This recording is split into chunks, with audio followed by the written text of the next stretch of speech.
Good evening and welcome to another art stream with myself, Pharaoh, joined by my two co-hosts, Alexander Adams and Panama Hat. How are you doing, gentlemen? Very well, thank you. Diversity is our strength, comrades. Good evening, everybody. I love the nation of Israel. Brilliant. And excited to bring another deep dive into the life and works of Salvador Dali. I thought the last stream was very interesting. Lots of good discussion. Lots of stuff I hadn't heard about the first time. So yeah, thanks Alex and Panama for your knowledge. But before we kick off, I just wanted to start with our 1,000 subscriber competition. Now, for those who don't remember, a couple of streams back, as a joke, Alexander mentioned that 1,000 subs, we would do a little piece on a community favorite, Saffron, and do a little artwork on, based on her. And we've got the results of that competition. So I thought we'll kick off with the two works, and Alex, I'm sure you can take us through your work, and then we'll dive into Dali. So let me just share my screen a second. Okay, can you see me? Yes. Okay, and here is the piece by Alexander. Do you want to talk through it, or I'm happy to do my meager analysis on this lovely little piece? Well, I think that you're more than qualified to talk it through. Okay. Well, obviously it's a portrait, but what I quite liked about it was, I don't know if you can just notice the paper here. Again, was this like a special kind of mid-tone? Yeah, this was one of the tinted Angre papers that you can buy. So it's got a slight texture to it. So it's laid, and it's got a slightly bluish, greenish color. It hasn't scanned properly, but it's a slightly off-white. Yeah, I have a real problem scanning graphite pencils. I don't know if you use a special scanner or something to do that, but no, most of it's come through. And then some lovely texture added to the background to make it a little bit more interesting. And then we've got the portrait of Saffron herself there. I thought was excellent. You have to really notice the delicate shading. Also, I really like. Did you add a little bit of gouache across here for some of the highlighting? It's white chalk for the highlights, and there's a touch of blue pastel for the eyes. Yeah, and you know what it reminded me of actually? Holbein with some of his kind of line drawings and there's a silver point. He'll add a little just touch of colour onto the portrait works, which gives it a really additional depth and stuff. But thank you very much. Yes, I like Holbein as well. Yeah, I like Holbein. Okay, a controversial statement of the day. Yes.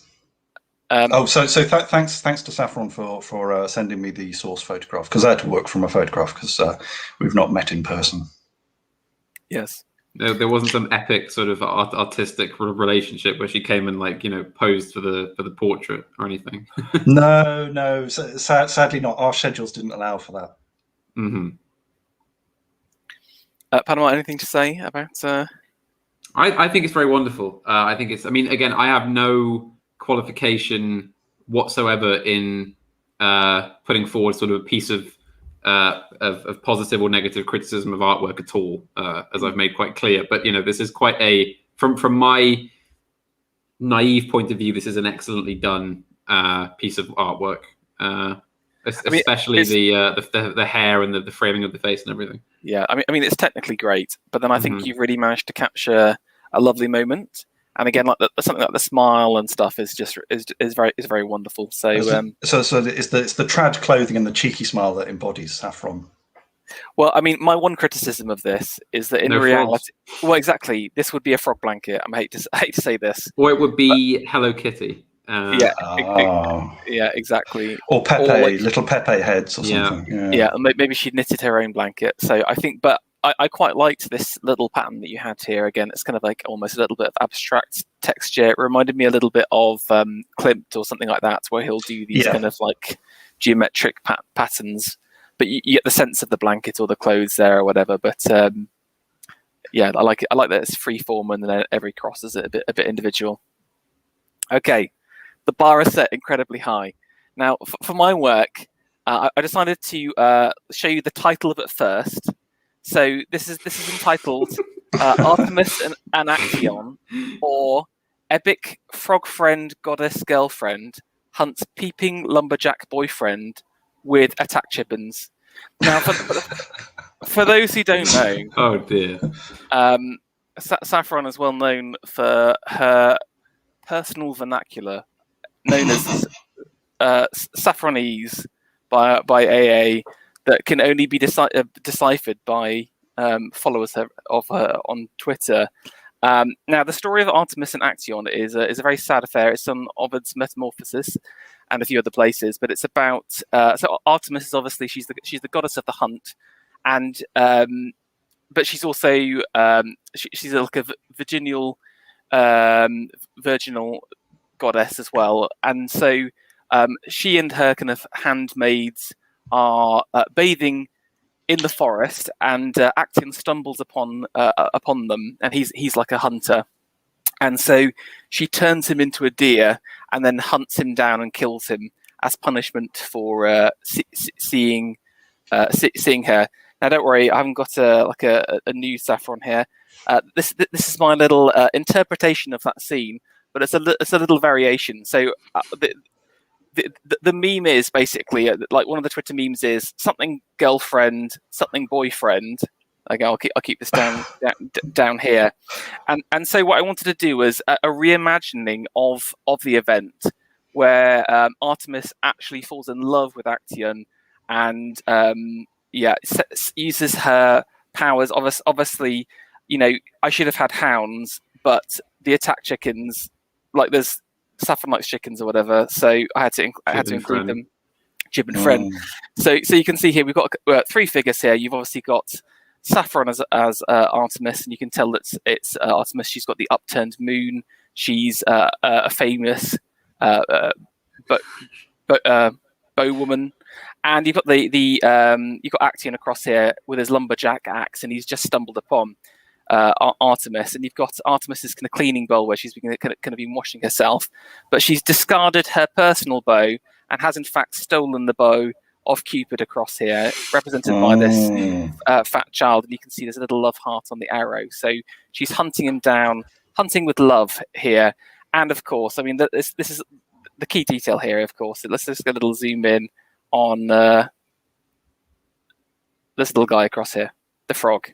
The frog friend. There must be one.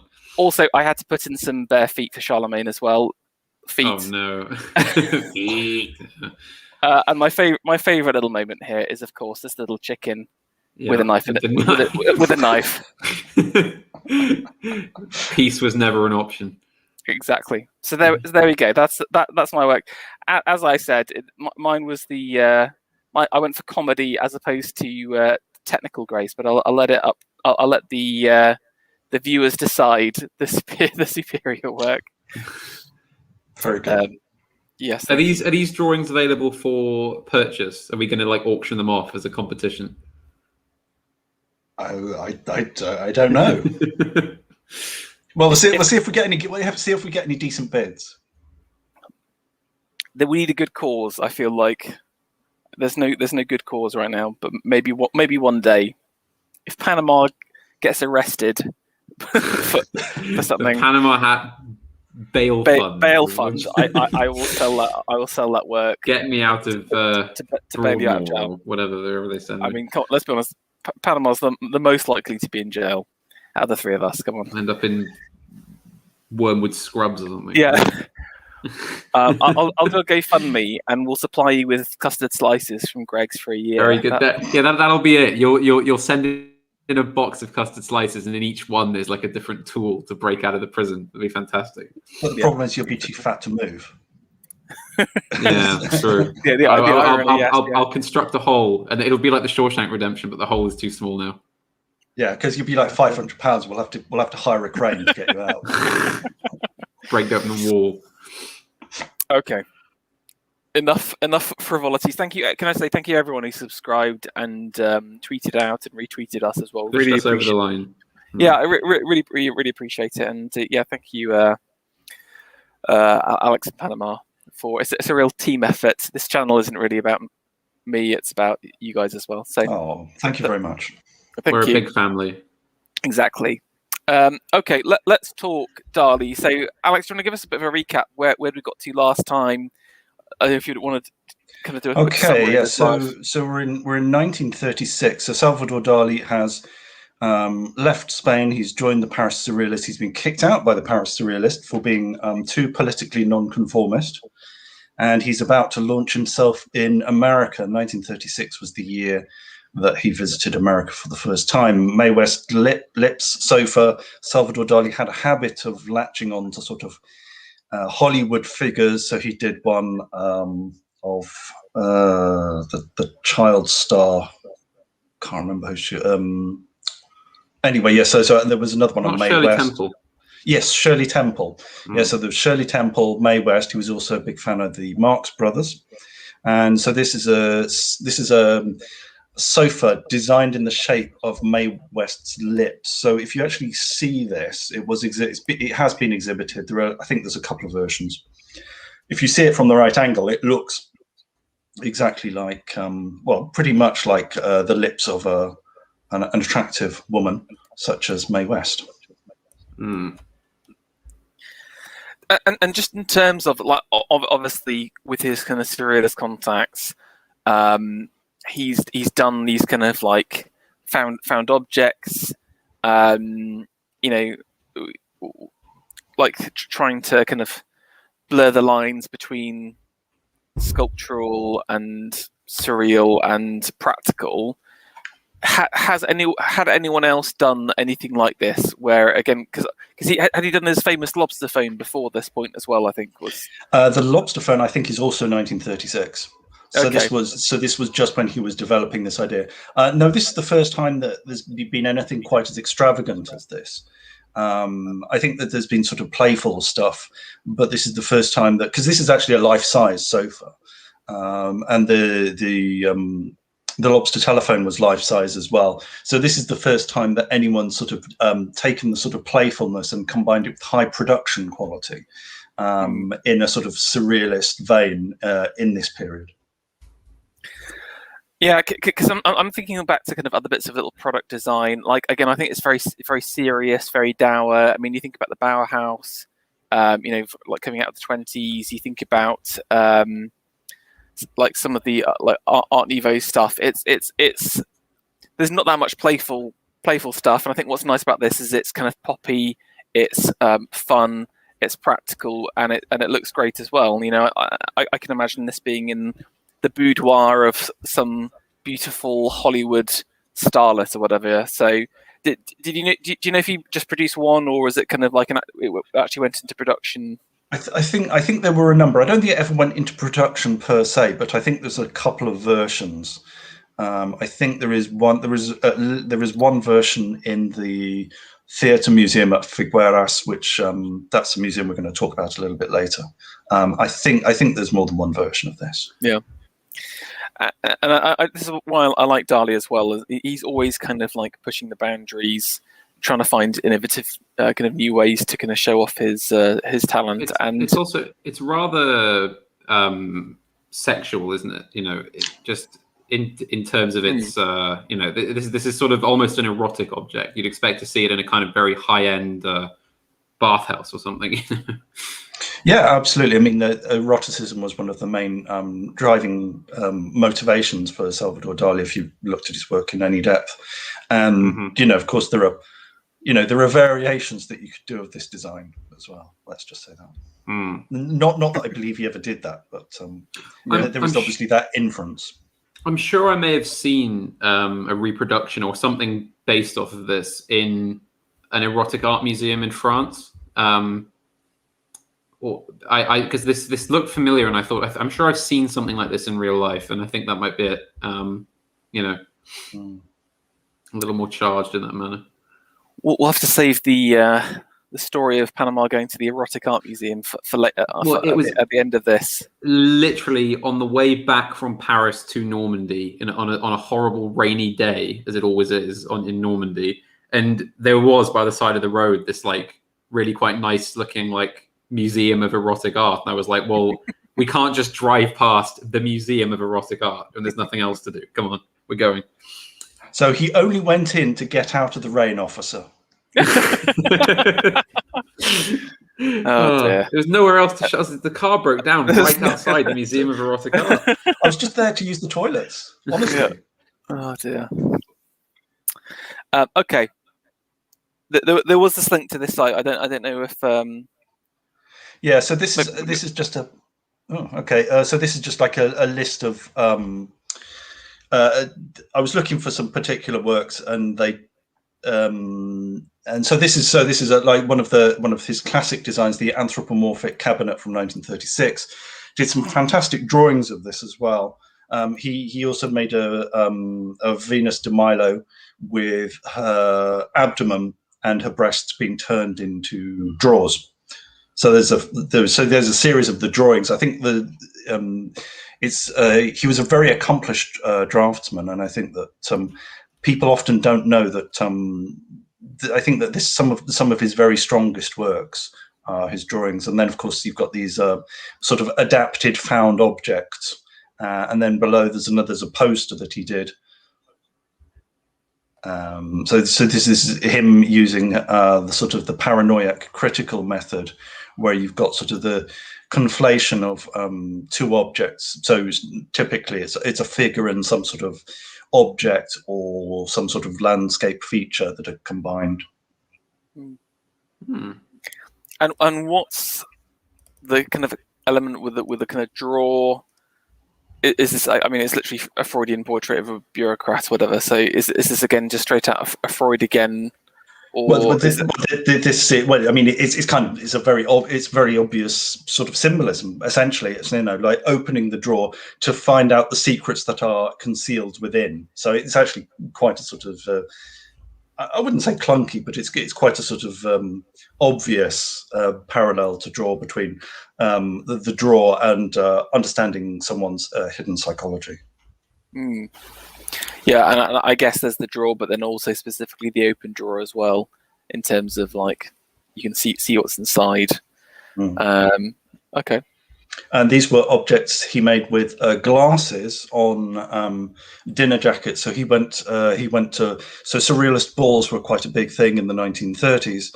This was a chance for the surrealists to show off. These would be hosted by French aristocrats who had money. They would host the balls. They would pay for everything, and they were quite lavish affairs. So these were society events, which drew a lot of attention. There was photographs in the newspapers and so forth. And Salvador Dali would actually turn up wearing a jacket covered with these glasses, and Gala would turn up with a sort of Schiaparelli shoe hat and so forth. Mm-hmm. So there's Salvador Dali on the cover of Time. I think that's from 1936. So that was from his first visit to America, which we'll discuss a little bit later. And that's that's a selection of objects. Again, the shoe hat, as you're seen in part 1. And the famous lobster telephone from 1936. Yeah. There are several versions of this. There's one that's done that's actually cast in plaster, I believe, and then painted. There is actually a plain white plaster version, but the painted versions are better known. And there's one of those in the Tate Gallery in London, and some others. I think there's one in New York as well. Yeah, I've heard so many apocryphal like tales that he was having lunch with a friend, and he was so angry that he threw a lobster, and it just happened to land choicely on a telephone or on whatever, that is the story that Carl Pilkington tells. Yes. Him among others. I've actually had friends in real life, even quite sort of knowledgeable art friends tell me the story that apparently it was like an accident that he somehow dropped a lobster onto a phone and then was inspired. I'm not sure of the exact origin, but I've heard that story as well. I'm not sure I believe it, but it's a good story. I just imagine that Dali just went around telling everyone different stories just to screw with everyone. That's I have no proof of this. That's just my imagination there. Okay. Speaking of lobsters. So here we have, this is one of the sort of collages. So this is the cover from Minotaur, which was a surrealist magazine. So that's from 1936 as well. So he was getting involved in a lot of publications at this time, doing covers. I think he did the cover for Harper's Bazaar and various other publications, as well as specialist art publications. Is this a mushroom cloud? I think it is. No, well, I mean, it's an anvil cloud, but yes, you're right, because of course this is 1936, before the nuclear bomb. So Salvador Dali, every so often, he would claim that he kind of invented things before they actually came about. So he claimed that he invented pop art, because there's a painting that involves a bottle of Coca-Cola, and he said he invented sort of nuclear art because he did things like this. And sometimes, these seem quite plausible. Other times, it just seems like he's kind of retrospectively giving himself a little bit too much credit. But fair enough. I mean, it's his art. Very spooky. Yeah, so this is from 1936, again, the Great Paranoia. So in 1936, I think it's in 36 that he goes to Italy. It's either 36 or 37. He goes to Italy, and he becomes very interested in Leonardo da Vinci. So what you'll remember from the Adoration of the Magi, which is a painting that never got finished, but it's sort of done in grise, which is without color, painting without color. And in the background, you'll see all sorts of figures. You've got figures in the background, and you've got knights on horseback and so forth. And this was something that very much inspired Dali. And this is something that is reflected in the work from 1936, 30 to 38, and 40, and so forth. So tell me more about the paranoiac. What does that even mean? Okay, the paranoiac critical theory was basically it's basically conflating two things, or seeing something and mistaking it for something else, and this being indicative of an underlying paranoia complex. So this is sort of Dali sort of reprocessing Freud's interpretation of dreams and his interpretative theories. He did actually meet Sigmund Freud in 1938 or 39, and went to show him a painting. And by this time, and this was in London, so this was in the last year of Freud's life, and the meeting wasn't fantastically successful. Freud did comment that he thought that Salvador Dali was typical of the sort of the exuberant maniacal Spaniard. So it seems like a fairly perceptive comment. And then, is there any kind of meanings? Obviously, you've got the kind of the two faces, and this the kind of classic Dali kind of generating shapes within shapes, etc. Is this like straight out of Da Vinci, where he's kind of like doing this? Almost is like, it reminds me a bit of like some of his sketchbooks, where he'll do kind of smaller sketches in the borders and then a bigger one across there. Or is there a different meaning for the two different? Well, I mean, it's in a way, it's almost like Archimboldo. So Archimboldo constructed those heads out of vegetables. So these basically collections of vegetables that would form physiognomies, and there would be and there's a famous set of the seasons. So 4 paintings done by Archimboldo of different characters formed from the plants and fruit and vegetables of each season. So this is actually closer to Archimboldo, but of course it draws on the sort of the more noble and distinguished heritage of Leonardo. Okay. Costumes, again, Dali involved with fashion. So this is his sort of, open, and so the sort of nightwear and daywear. So it's sort of exposing the body. Yeah, I mean, it's a little bit strange, but like I'm trying to think. Has anything ever been done like that? I guess, like, the where you can kind of like turn your trousers into shorts. There's like the outdoor trousers with the zips on them. Very cursed. But there are jackets where you can take off the sleeves and stuff. You can unzip the sleeves. But true. I've not seen anything quite like this. This looks like something you'd see nowadays on a catwalk in Milan. Like sort of avant-garde fashion that no one wears would sort of be what you'd see. And again, we mentioned this on the last stream. It's really quite clear how influenced by kind of dreamlike qualities the man was. I mean, I think we mentioned before his favorite method of coming up with inspiration was to fall asleep with something heavy in his. He would eat a load of strong camembert cheese, then he would fall asleep, and then wake himself up, and then paint whatever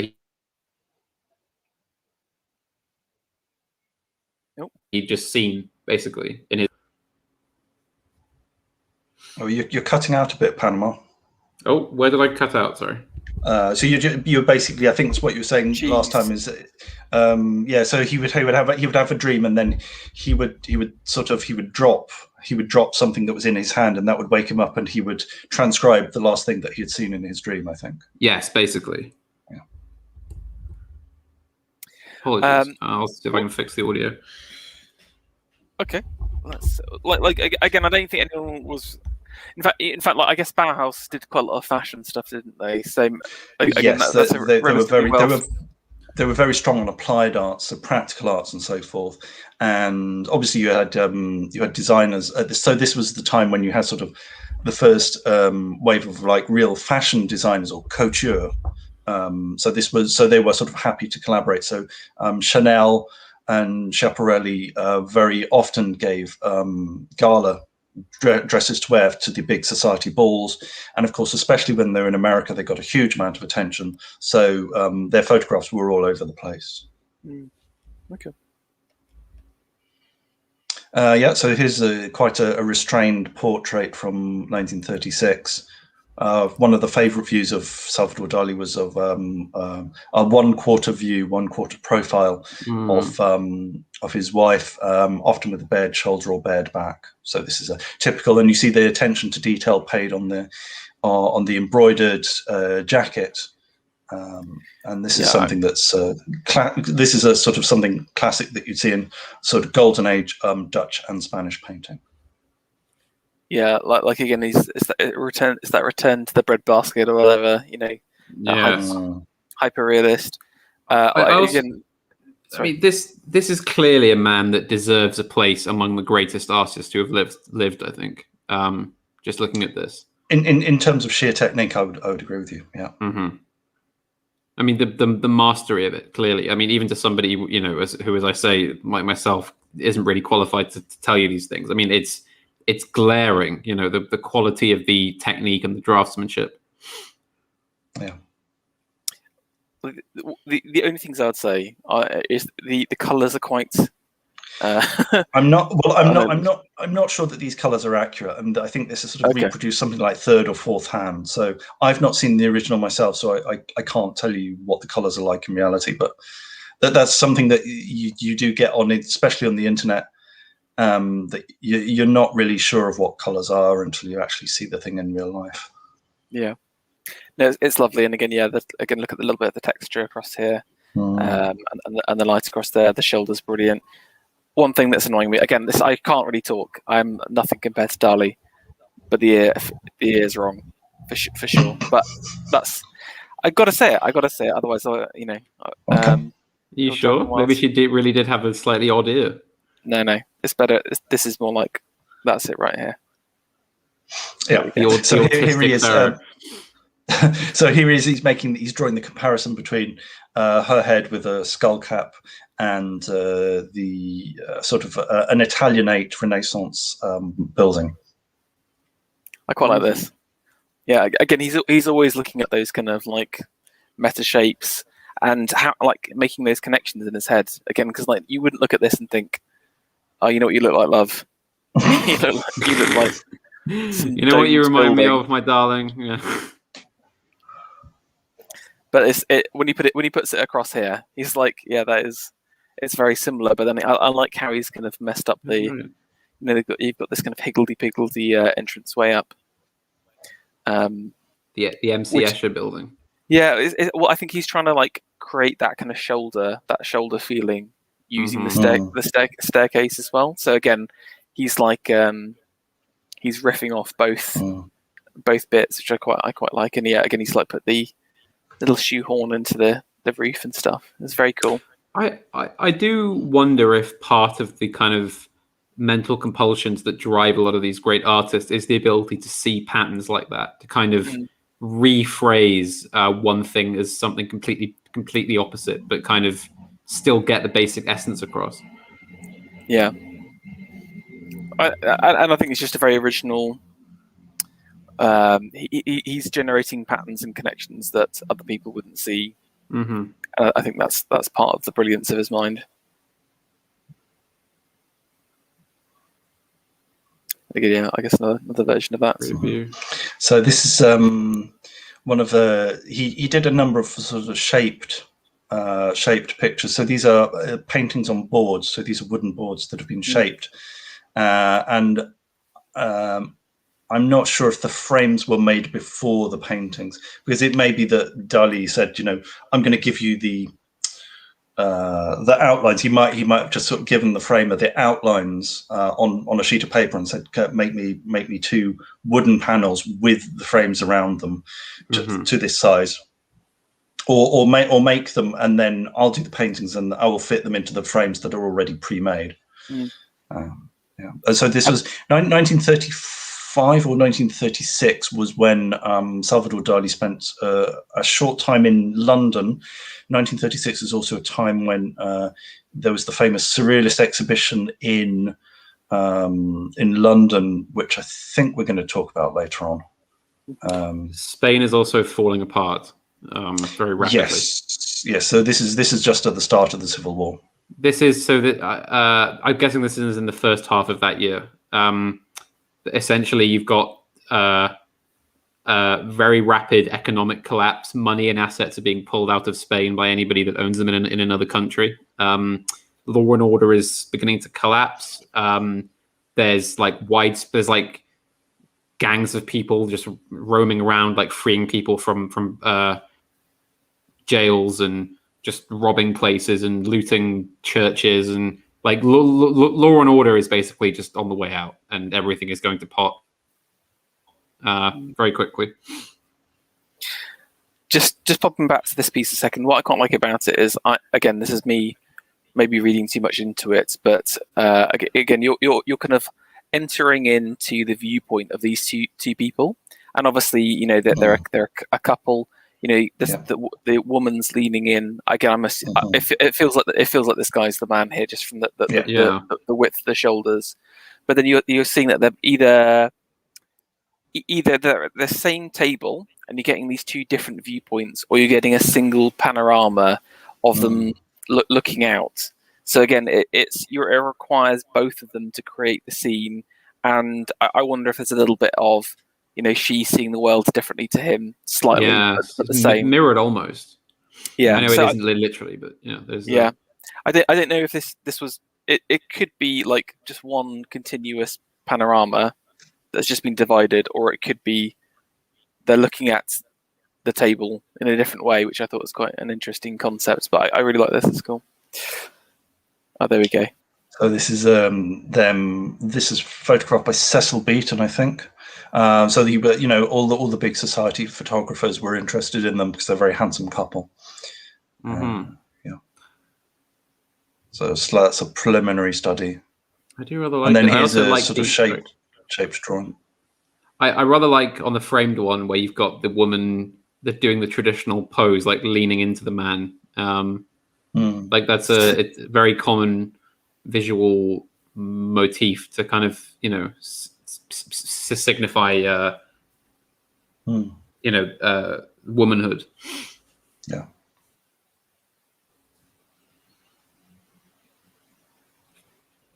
That's a shaped drawing. So he has a reference to Palladio. Palladio, of course, the founder of classical Italian architecture, and so this is the time when he's becoming more interested in Italian design. So you have a Leonardo style cavalry figure and sort of references. So that's like a Giorgio de Chirico building on the right. Yeah, all those arches and the sort of the square columns and stuff. Yeah, that's like a Gladius Rotunda. Although this is like a non-Palladian church. But again, it's interesting. He's kind of like still pulling on the past a little bit, adding in some new stuff. But that is actually, now you've said about Da Vinci, that is very Da Vinci, isn't it? So, although also very Dali. Like, I wonder if he's using pen and ink still, or I mean that he was using both at this time. So this looks as though it's I can't really tell from this reproduction. Yeah, but he did do versions in both.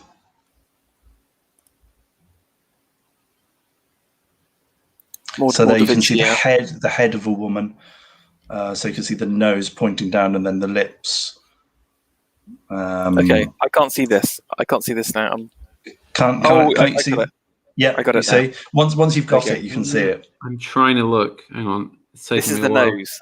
This is the nose. This is good because it's so subtle. I wouldn't have even noticed. This is the lips here. Tilt your head to the right. Cross your eyes. Oh god, this is difficult. No, I can't see it. Oh wait, no, there it is. Yeah, got it. But this is like a Leon Herring moment. You're supposed to go, yeah, now, it's all clear now. Very clever. Yes, I see. Yeah, so this was one of his standard things, was to compose heads from figures. Yeah, and there's definitely that Da Vinci influence in terms of the horses and actually the manes, especially. Da Vinci does these kind of like whiplash curves, and like it's almost like again, Panama, as the resident horse expert, like horses don't really have that curly hair, do they? Or is it specific breeds maybe? It's possible, as you say, depending on the breed. I would say though that I think we've talked before about how, for whatever reason, horses are just notoriously like hard to get right looking, even for the most skilled artists ever.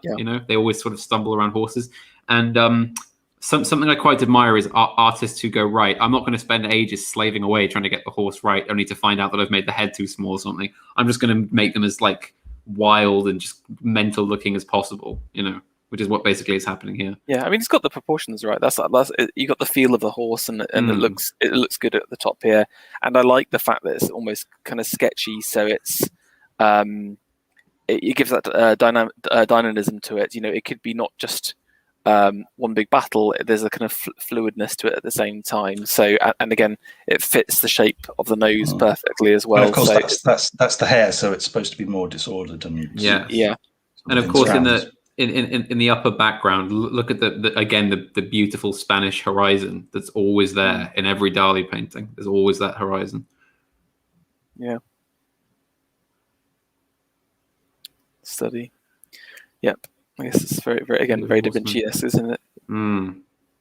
So Decalcamania was basically where you put paint on one piece of paper and then you applied it to another piece of paper and peeled it away. So you had like a double image, and you had all sorts of sort of like organic flowing liquid forms. This was not a technique that was invented by Dali, but it was used by lots of surrealists in the mid-30s. So it gives you the kind of and obviously the thing is that what it would do is give you like a weird organic form that you would interpret. So you'd sort of see it as a face or a body or a fish or a bird or stuff, and then you just add a few touches to kind of accentuate it and leave it be. Because obviously one of the surrealist techniques was looking at it's like the Rorschach technique. You look at the blot and you interpret it in a particular way. And yes. So is it meant to be anything specific, or? Well, I mean, he just sort of applied the paint and it came out. And I should imagine for that one, he did kind of know that it would form a figure. So he was sort of kind of aware of what the impact would, what the eventual effect would be, even though he wasn't sure of exactly how it would turn out. The lines just remind me of like coral, or it's quite a natural feel to it, but it adds again this kind of nice feeling of texture, but. Very sort of sponged on, don't they? Yeah. Okay, here we go. I see. This makes more sense. That's a pair of boobs. Well, there's always boobs involved somewhere. Yeah. Got to get them in. Yeah. Okay. And that's the end of this. Yeah. I mean, I'm a little bit annoyed because this is a ridiculously prolific amount of amazing quality art. Yeah, and it's all from 1 year. So I was kind of well, we shouldn't spend too much time on 1 year, or else we'll never finish, because he was very prolific. Yeah. And it isn't even like he was in one place for all of that. He was zipping here and there. Doing this and that. Because in 1936 he visits New York. He has a solo exhibition in New York and becomes quite well known. I think this is the time when he's invited to set up a window design, a window display for a department store. He sets it up. He goes out, and then when he comes back, he sees that it's been changed without his permission. So he goes back into the window, and he's busy wrestling with this. He's busy wrestling with a bathtub, and the bathtub and the artist fall out of the front of the window, and he gets arrested for disorderly conduct. Amazing. He gets brought up before the judge, and the judge says, "Well, we have to exercise some latitude with these eccentric artists, so he doesn't get fined or anything." No. Speaking of that, I actually, as part of my little advertising section, I found an image of the display. As it was. So interestingly, it was part of there was 8 windows in the department store, each with a different surrealist involved. And I've got a couple of other pictures here. So unfortunately, I haven't been able to. I only know that this one at the end here is Dali, but the general theme is there's the kind of an art piece here, but it's kind of spilling out into space.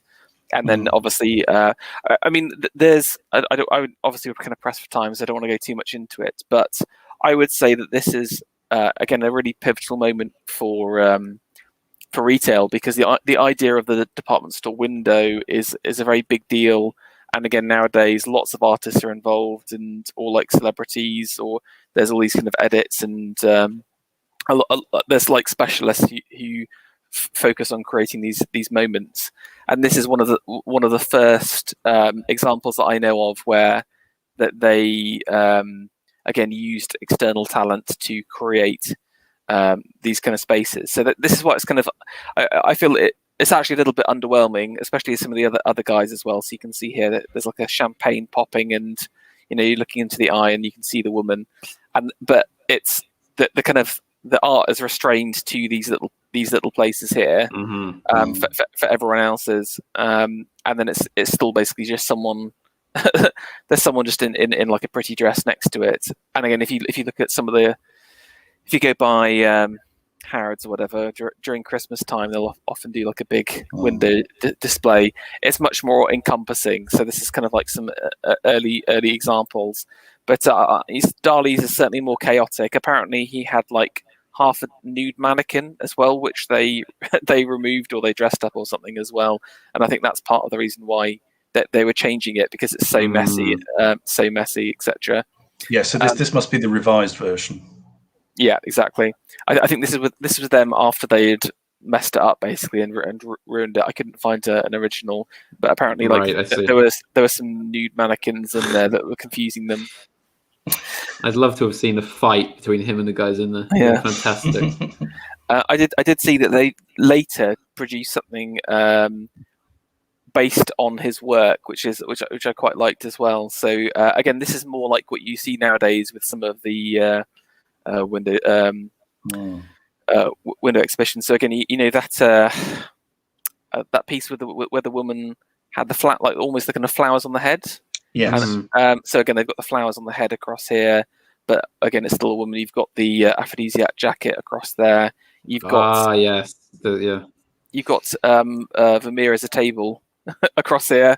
So I thought it was quite good. And then is it again? Look, there's a low grade lobster phone. I mean, that's not the real deal there. Look at this rank imitation. Even the lobster looks very sad, doesn't he?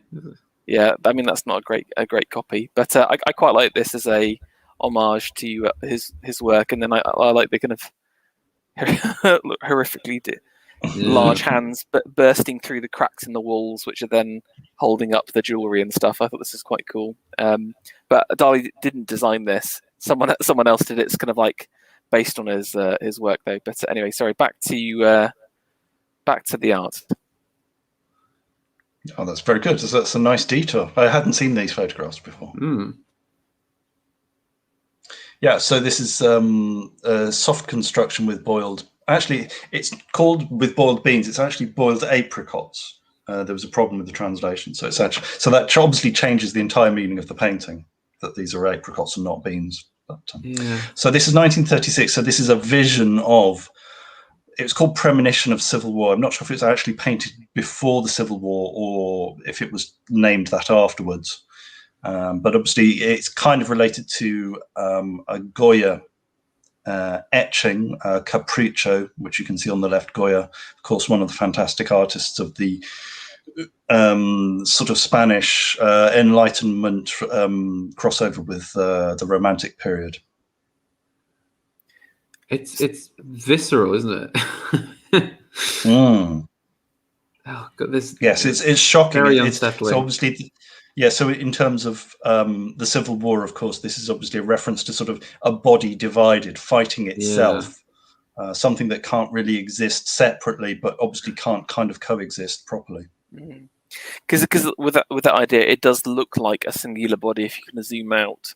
But it's only on closer inspection can you see it. Is that those two halves, and they've kind of got there's no whole body between them. You've got a leg, a boob, and a head, and then you've got two hands, and then another leg across there, and the torso. So again, yeah, it is like a person who's kind of severed in half, and then fighting with each other and strolling at the same time. The head is in like this terrible thing. Yeah, exactly. The head is like decrepit and disgusting, but in like a eyes closed elation almost. You know, it looks almost happy. Yeah, exactly. Where does the apricot? Is this the apricot here? No, the apricots are on the ground. So it's those sort of things. These are not beans. Well, they're supposedly not. They're not beans, apparently. Although they look like beans. Apparently, it was a mistranslation of abricot instead of, and translating it from haricot. So haricot means obviously haricot beans. Abricot means apricots.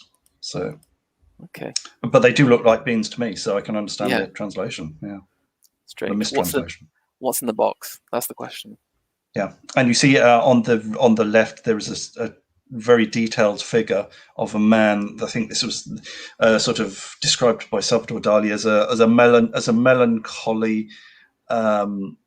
a melancholy chemist scanning the plains of Ampodan. Ampodan is the region where Salvador Dali lived. So at this time, Dali was kind of basically based in Paris. He would go to New York for stuff, for exhibitions, and he would visit Spain irregularly. So he wasn't actually living in Spain at the beginning of the Civil War.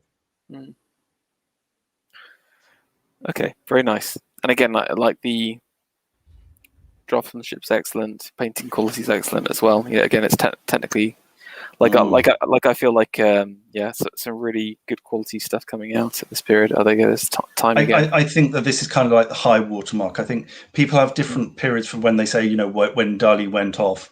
I would say, his best period was 1928 to 1937 or so.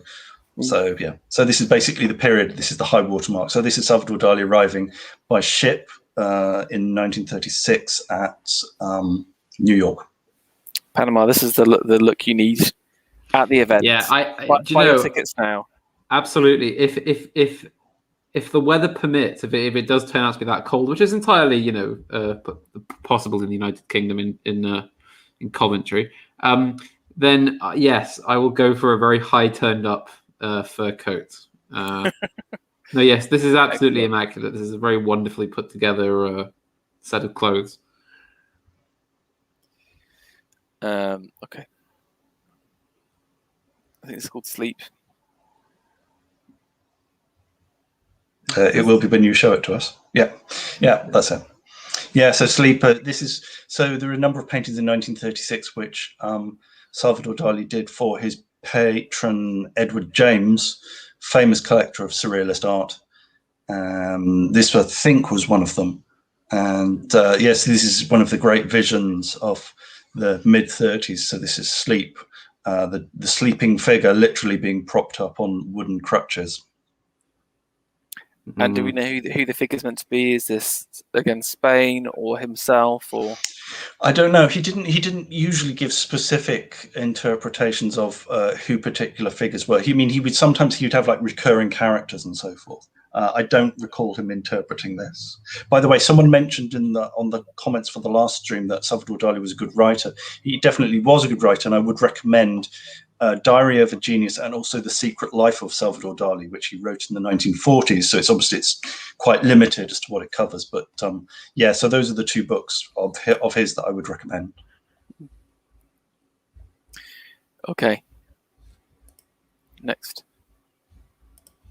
Yes, obviously, apologies. We're going very fast, but this is There is very, very much art to cover. So this is obviously the Death of Narcissus, very famous painting. Mm-hmm. This is in the Tate Gallery. This was the painting that Salvador Dali took to show Sigmund Freud when he visited Freud in Hampstead. Mm-hmm. And you have here the figure of Narcissus being here gazing at his own reflection in the water, in the glassy water. Mm-hmm. And this is being compared to a statue of a hand holding an egg, which is giving birth to a sort of a narcissus flower. Yeah, because he gets turned into a flower. Yeah. And obviously because he loves Echo as well. Is that right? Yes, that's right. And Echo is the nymph that Narcissus falls in love with. Yes. Mm-hmm. But so I wonder if there's a kind of like reference to Echo through the chasm across there. Yeah, and then in the background you've got these sort of naked, nude figures who are not actually. I don't think they're part of the story at all. But obviously, this was a Salvador Dali painting. Salvador Dali, he makes them part of the story. Again, I know I keep bringing it up whenever we see one, but I do.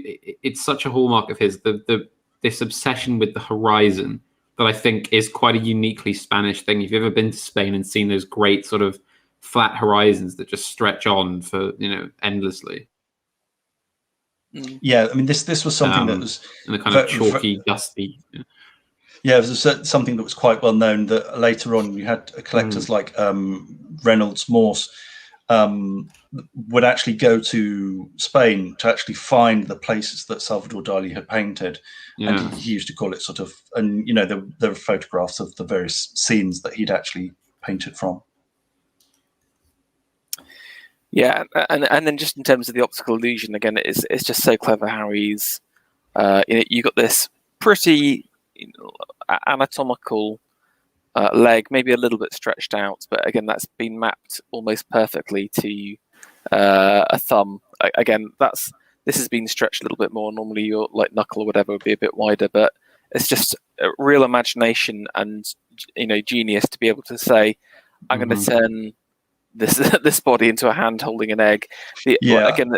Sorry. Well, obviously there's a certain degree of stretching and compromise because you can't get either one absolutely perfect. So you're going to have to kind of like synthesize them. Mm.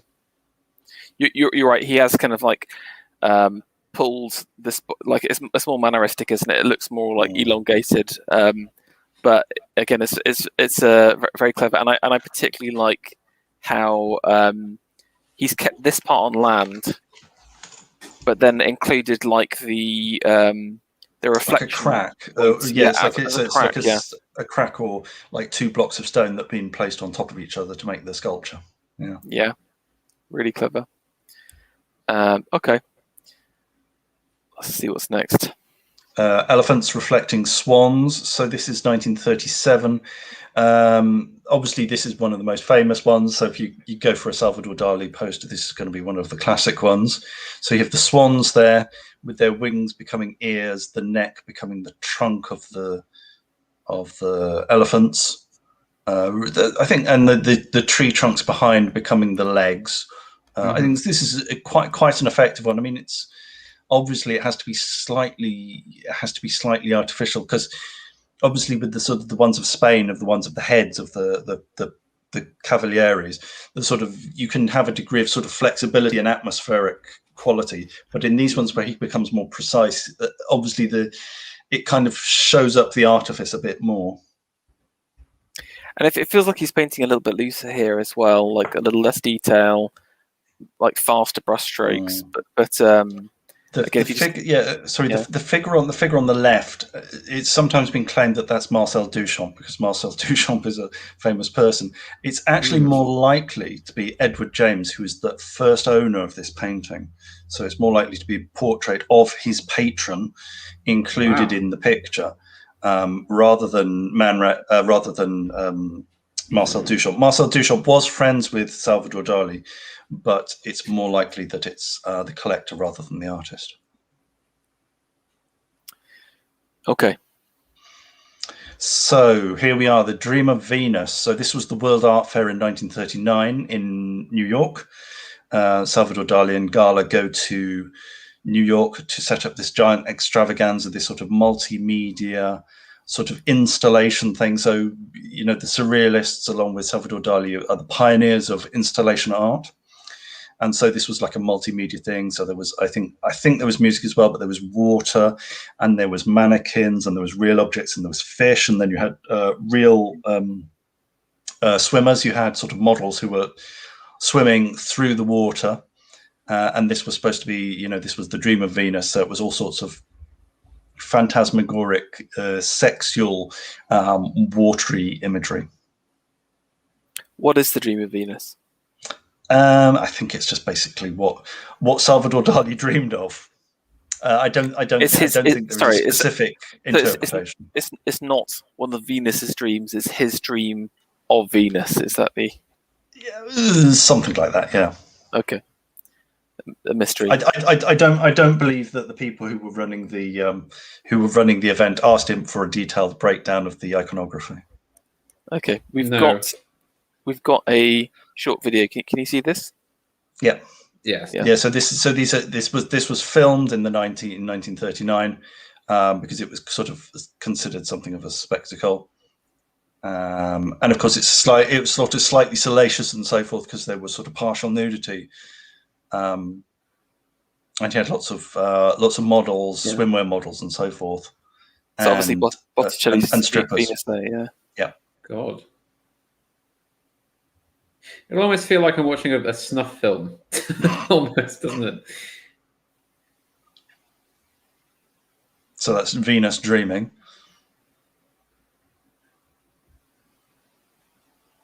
And then the water part. Like with the water, the story of Venus is that she come. Is it like the foam?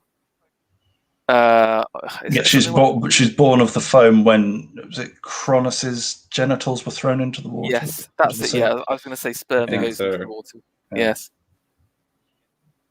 I guess it's kind of paintings of the. So this is a rainy taxi, surmounted by real nude woman, semi-nude woman. So rainy taxi is basically, it's a taxi which has a sort of sprinkler system inside it. And it was filled with all sorts of. It had mannequins, and then there were live snails in there as well. Live snails. It's pretty wild and pretty decadent as well. Yep. So that's a model at the end. That's a model decorated by a sort of shellfish and a lobster and so forth. Yeah. Mm. There you go. Deeply subversive. So Philip Halsman, 1940, photograph of Salvador Dali, posed very artificially and eloquently, and I can't say honestly that no kittens were harmed in the making of this photograph. They may indeed have been harmed. Whee! Let's not hope seriously harmed. Oh, bless. This is, I mean, honestly, maybe worth it just for this picture. The idea of somebody just yeeting a basket of cats and water in a chair and Salvador Dali into the middle of a room to get this picture. Disavow. Look how happy he looks. Yes, I'm sure he was happy. And he was probably getting paid for it. He was very happy. Yeah. Well, this cat's happy. This cat's like, shit, that's water. Oh, actually, I actually thought that this is not 1940. This must be 1948 because there's a painting of his called Leda Anatomica on the right, which is 1948, as I believe, one of the last paintings he did in America before he left. So this is actually 1948, and the inspiration for all this floating thing is because Dali's sort of mystical nuclear style, which he developed in around 1945, was basically things floating in the air. Okay, that's spoilers. Remember this for later. Yeah, I didn't realize that was obviously it's not 1940. I don't know where that date came from. That must be 1948 or 49. Yeah, so this is a poster. So do you want to interpret this one, Pharaoh? Well, I did see the link. So it's to do with the disease from these hussies bring with them. But venereal disease is what he's too delicate to say, ladies and gentlemen. Exactly, yes. And of course, if anyone tuned in to my Deepest Lore series with AA on Second World War posters, there was a lot of American posters around disease, and I quite like that they obviously commissioned Dali to do something. You can see here, here's the GI or whatever looking behind, and you've got these kind of thoughts. Two alluring ladies of the night there. Yeah, and again they're kind of lit up. However, you can't see their faces. Demons. Again, you can see like they're alluring with their kind of curvaceous bodies and pointy nipples, but they bring a darkness to them. And of course, if you zoom out, you can see the skull that's made up through their. These are the eyes, and this is the teeth, and this is the nose hole that you get in the skull. So this is what Mr. D sees every time he looks at a woman. Every single time. It has to be said. I'm not sure if the American army actually used this post, but they had good reason to be worried about venereal disease, because during the Civil War, which obviously was quite a lot earlier than this, they had almost an entire regiment that was sort of immobilized because of venereal disease, and the general of this regiment was Hooker. General Hooker, yes. And that is where the phrase hookers comes from, because they'd basically they've been frequenting prostitutes, and it had kind of immobilized them all. Was that the 14th Kuma's division? I don't know. Chairborne. Yes, in fact, I've read somewhere there was like a train of prostitutes that would follow that particular part of the army around for miles, that had it was sort of its own little corps of prostitutes. Nice. Okay. And lest we forget the fact that the French resistance recruited women by the thousands, got them infected with venereal disease, and sent them off to seduce the Germans. And this did actually work. It put an enormous amount of German troops out of action. And an enormous number of French prostitutes also, yeah. Yes, but it's the cost benefit equation, isn't it? Yes, overall. So this is a rather beautiful painting from 1940. So this is two pieces of bread expressing the sentiment of love. Salvador Dali had quite sort of Baroque titles for pictures. and this was from 1940. This was painted in the south of France. This was when he was waiting to escape from France because, obviously, but as with most surrealists, they were all on the naughty list as far as the mid-century Germans were concerned. So most of them headed south to the south of France, and thence on through Spain if they could, because by this time the civil war there had ended, and they were aiming to get to Lisbon and to get from Lisbon to either South America or to New York. And this was what Salvador Dali did. He managed to get to New York. Okay. And what is this? What are we looking at?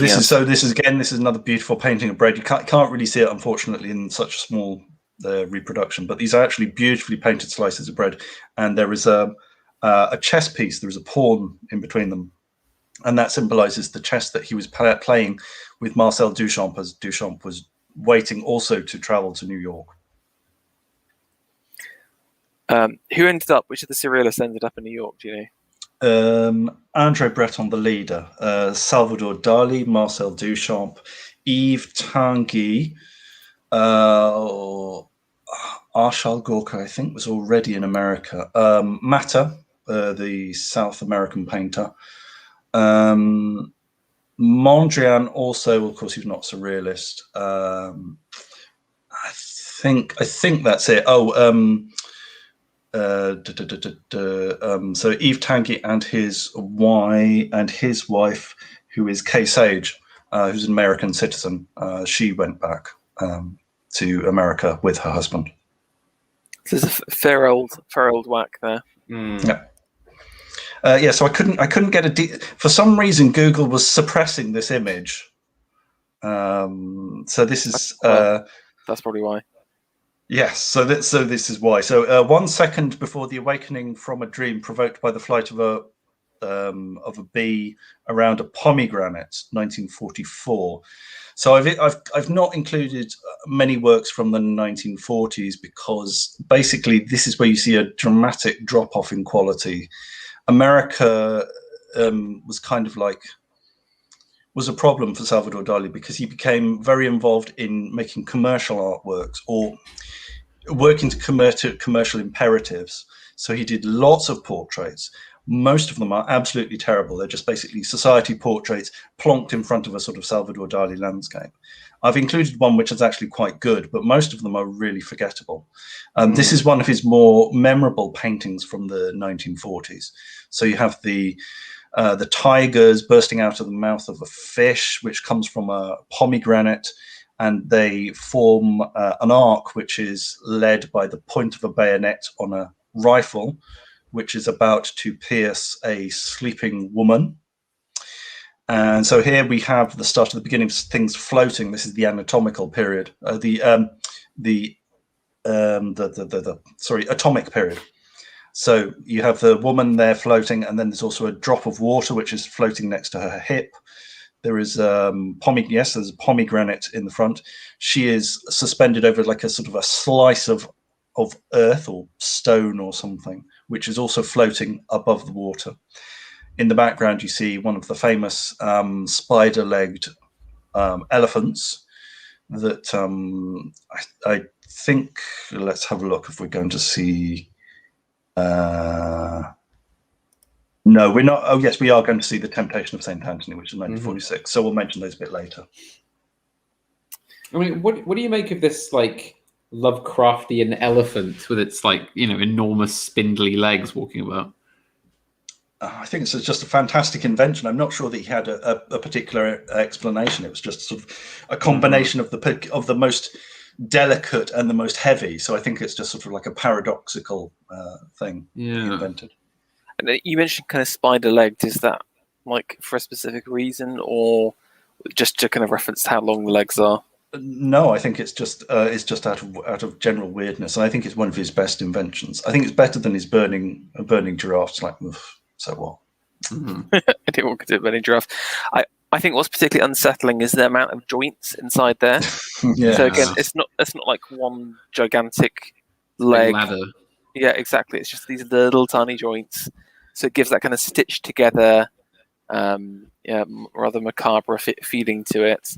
I also just love Daddy Longlegs was kind of, I think, was the inspiration for it. Okay. The Daddy Longlegs. But yeah, you can. The kind of the color palette's quite changed as well, so you can definitely feel something's going on. Again, if I can just flip back between the two here, if you just step back and look at the colors, the kind of rich cobalt blues, like maybe like a Venetian red, a little bit of kind of like a dark green. It's quite muddy. It's earthy. It's from the soil. It's it looks like an old master painting, doesn't it? Yes, yeah. You're definitely right. While this is, it's bright, it's vibrant. You've got the kind of contrast between the orange and the blue, the yellow and the black. So like it's lighter. You can see how again the horizon, like you said, Panama being super important, but it's super bright. And you've also got this kind of nice mirroring between, the whiteness of the horizon, the blueness of the sky, the whiteness of the woman / the rock, and then the blueness of the sea as well. So there's some cool mirroring there. I almost feel like she has like this gigantic feeling to her as well. Just these edges across here make it look like she's on this floating above this landmass, which again makes it even weirder. And also this again, almost incidental structure on the right hand side. I don't know whether this was just to like fill in the space a little bit. I think it may be. But something to remember also is that Salvador Dali was dividing his time between New York and Hollywood. So he was in California. So a lot of this light and the brightness and the color comes from the experience of being in California. Okay. Yeah. But again, just like in terms of detail and quality, these tigers are, just beautifully rendered. And I particularly love the fish at the back there. Like, I'll tell you why that's good. Because there's no way that you could get a reference model for that. It's like, you know what I'm saying? That's like pure imagination you're doing it. And I thought you said you'd never be able to get a tiger into a mouth of a fish. I thought, oh, you're onto something there. Well, I bet he could source a tiger. Territory. He could source a tiger, is all I'm saying. I bet. He could source an ocelot, so exactly. I doubt he got like a reference photo for that. So that's why I think it's just done so nicely. And I like the bee. You can see the bee floating above, leaving it shadow. The bee. Just again, just a little fun touch. Okay.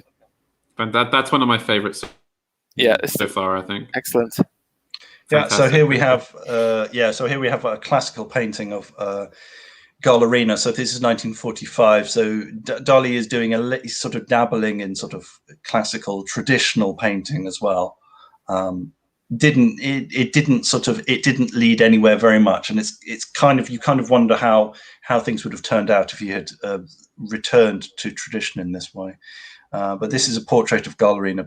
So this is Gala painted in 1945. And obviously they're kind of referring to Raphael on the left there. Was it an intentional reference, or was it just he was a big fan of Raphael? So yes, it's quite possible that it was. Again, yeah. I mean, the qualities is brilliant. This is really quite lovely, but it's sad that it didn't go anywhere or whatever, or didn't take it further. But very cool. Was that the example of a yeah. So this is the example of this is the one of the society portraits that really actually worked. The others are just are too hideous to mention. If you actually go to the Salvador Dali complete works website that we talked about in the first stream, you can actually cycle through all these horrible pictures. This is one of the better ones. This is portrait of Frau Isabel Steyler-Tass from 1945, I think. Yeah. So here we have like a society woman with a large hat and a very exotic brooch, being mimicked by a sort of a geological feature on the left. Yeah, and obviously, I wonder if the brooch did have an actual tree on it, because that does seem a little bit absurd. But I think that's a slight invention. Yes. Yeah, but again, he's matched the trees perfectly between the two. But no, I think that's it's fun and playful, but it shows the person. So yeah, I think this definitely does work. I sort of want to see a bad one now. There are plenty. If you want to dig them out, they're just sort of like, oh, yeah. Maybe I'll have to check it out my own time then. Yeah. But no. So, well, sadly, just in terms of speed, it's just like, we've got so much to get through, unfortunately. Yeah, we're still on the part one. We're still on the part one. We're only in 1940, and Dali died in 89. So is that him with Alfred Hitchcock? Yes. So 1945 was when Hitchcock got involved with Salvador Dali. I can't remember how they got involved, but so Hitchcock was busy preparing his film Spellbound in 1945. And he wanted a dream sequence, and he thought that, he specifically said that he wanted a dream sequence that was very clear and sharply lit and very disturbing. So that's why he thought Salvador Dali was his man. So he got Salvador Dali to collaborate on this dream sequence. So we've got it here. I'll speed it up a little bit just for the sake of time. I'm trying to, yeah, I'll be quiet for it, but eyes.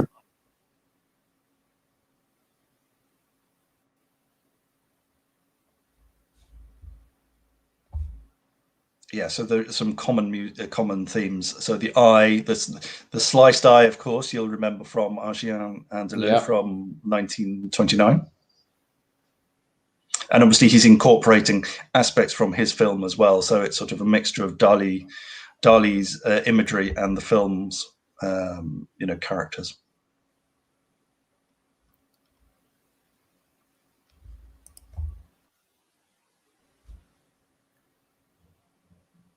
So the sharp raking lights and the shadows.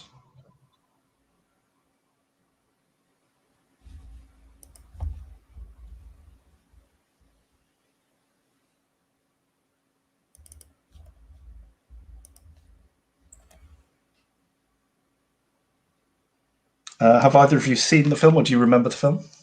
I'm desperately trying. I've seen so many Hitchcocks; they sort of all blur in my head. But remind me. I don't think I've seen Spellbound. I've seen quite a few Hitchcock films, but I don't think I've seen this one. This is a cool part. Yeah, so this is more like his traditional scenes, and I like the man and the kind of tights or faceless whatever. Man and the melted wheel. Yeah, that's cool. Hell of a production cost to this scene. This is great. Look at all this they must have had. Yeah, so this is a mixture of optical effect and practical sets and stuff. So it was quite complicated, and I remember that the lighting was quite tricky as well. Yeah. So here is Salvador Dali, and this is Walt Disney. Walt Disney visiting Salvador Dali in the 1950s. 1957. So this is when Dali had moved back to Spain. This is at Portugat. So Dali and Disney collaborated on a short animation film that was never released. It was not completed during Salvador Dali's lifetime. You can actually find a documentary on Destino from, I think, was it 1946? Yes, 46. It was not completed during his lifetime. They worked together, but they only managed to finish about I think it's about 10 seconds or so of actual footage. So this is the completed version done in the 1910s, working with another animator, but using the storyboards that Salvador Dali had worked on with a team member of the Disney animation studio. So at the time, during the 1940s, there was Disney was doing a lot of stuff for educational films to do with the war effort and so forth. And so he didn't have time to do big projects, big sort of film length animations. So he was just doing some short ones, and they would be collected in sort of you'd have like sort of 3 or 4 in a reel. So it'd end up with something like 20 minutes, and you'd have 4 different animations. So this was planned to be part of one of these reels, but because the work was so slow, it was not finished in time. And by the time they had to make a decision on whether or not to go ahead with this, they'd stopped making these sort of compilation reels. So all the original artwork, the drawings, were just basically shelved. They were put in an archive, and they weren't dug out again, I think, until the 1990s. And then this was handed over to, I think, a Spanish animator, French animator in the 1910s. And he worked with the original animator that Salvador Dali had worked with in the 1940s. So the original animator. Do you mean 2010? Sorry to be pedantic. Oh, sorry. No. So Salvador Dali had worked with an original animator, a sort of a professional animator in the 1940s on the original, and this guy was still alive in the sort of 2010s.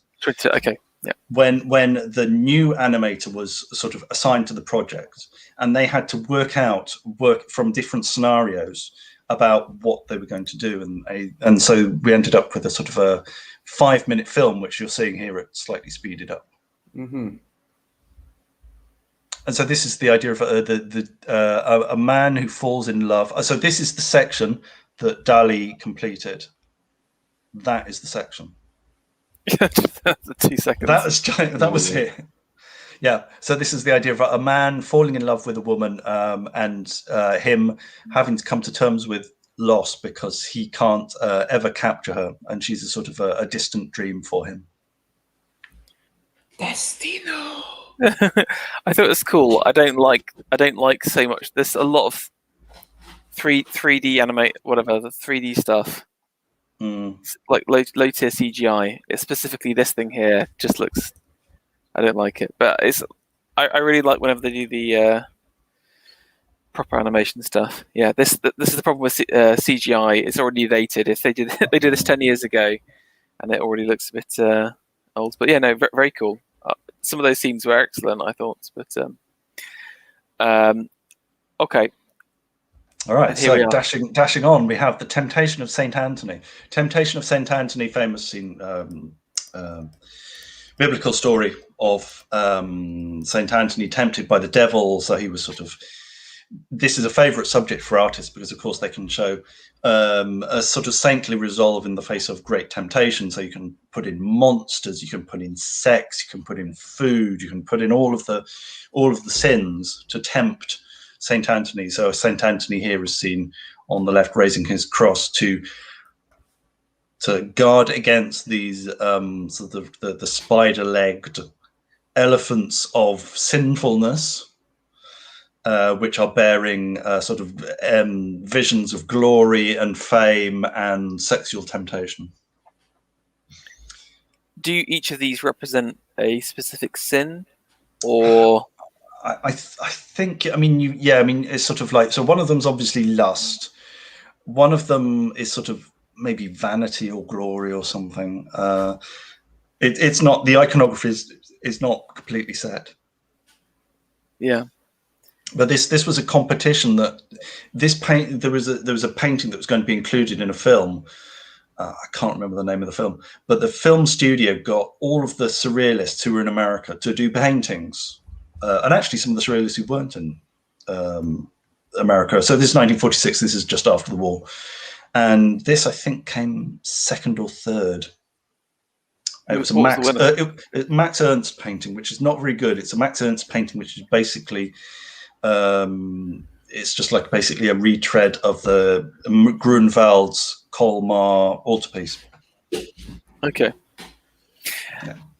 I mean, this is really, really great. Again, it's still got that lightness, even though it's still quite a dark and foreboding painting. You've kind of got this kind of cloud and smoke appearing from the sides, but again, the horizon's still bright, and again, just tonally.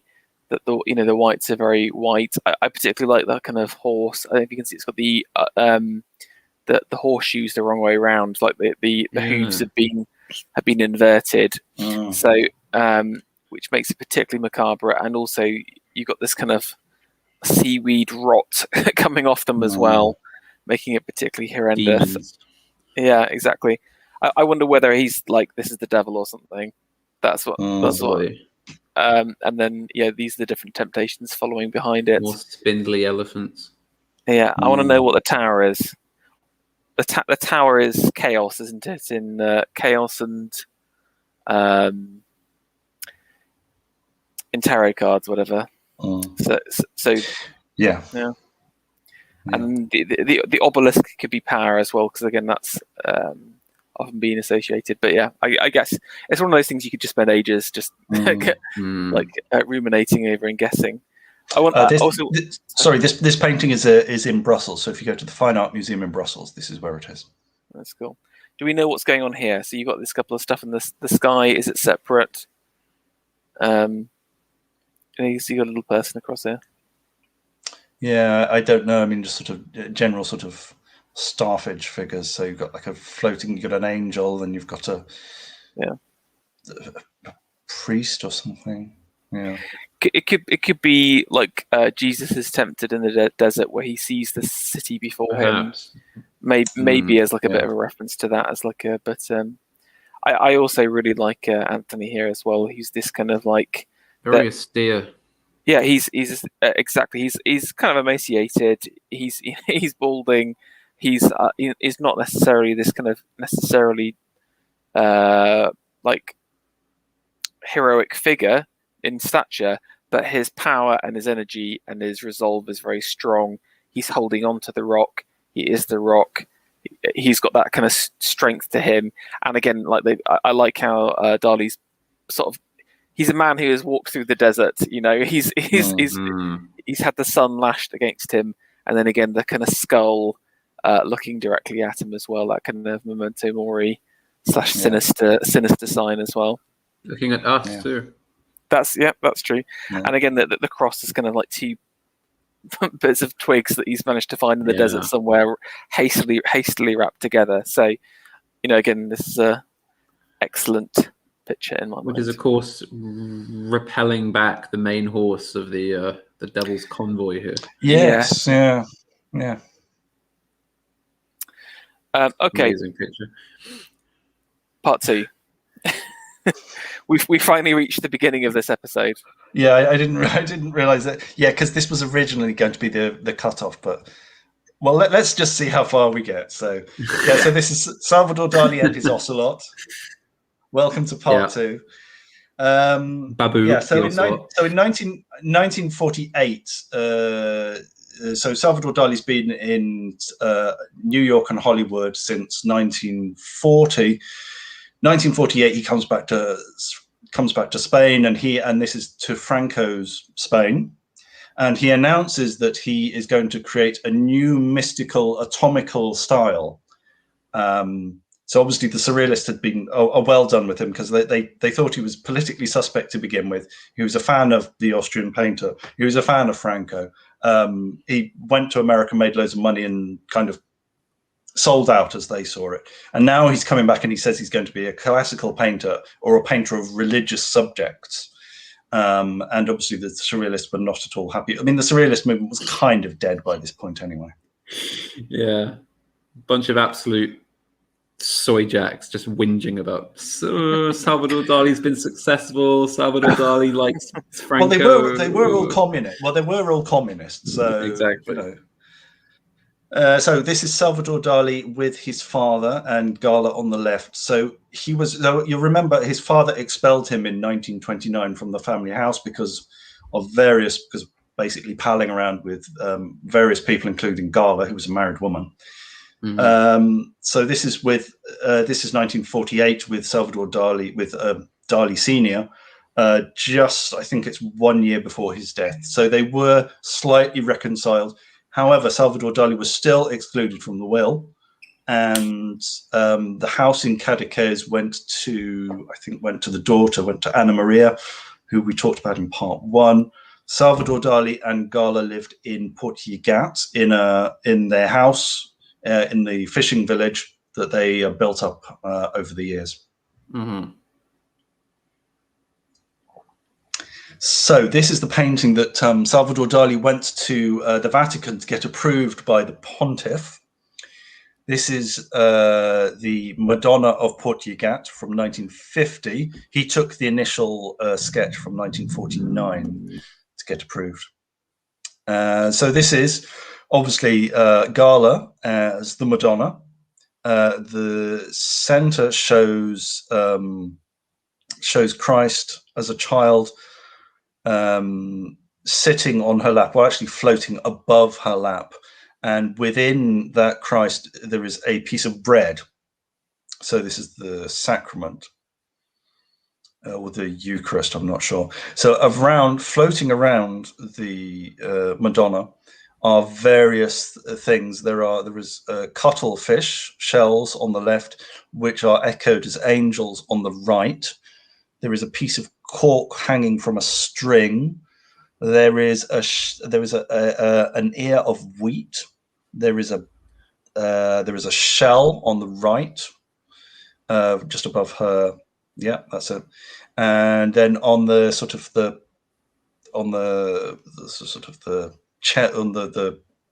entablature below, there are pieces of cloth. I think there is a sea urchin. There is a fish. There is a basket. Bottom right, there is the head, which is becoming water.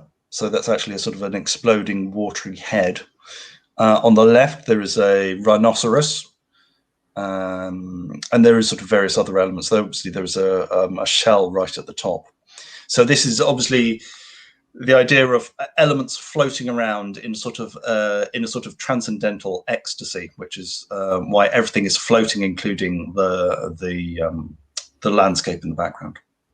Tell me about this approval thing. Why do you need approval from the Pope? Well, he didn't. It's just he went there. I think he just wanted the publicity and he wanted to meet the Pope. And I think the Pope, I can't remember which Pope it was, but he gave sort of grudging acceptance that this was a truly religious work, and it was a sincere religious work. I'm fully in support of it. I love modernist depictions of deeply Catholic themes, especially when they're done to this level. And it's also worth pointing out that Dali was actually quite well versed in kind of reactionary ideas and also church theology and church kind of matters.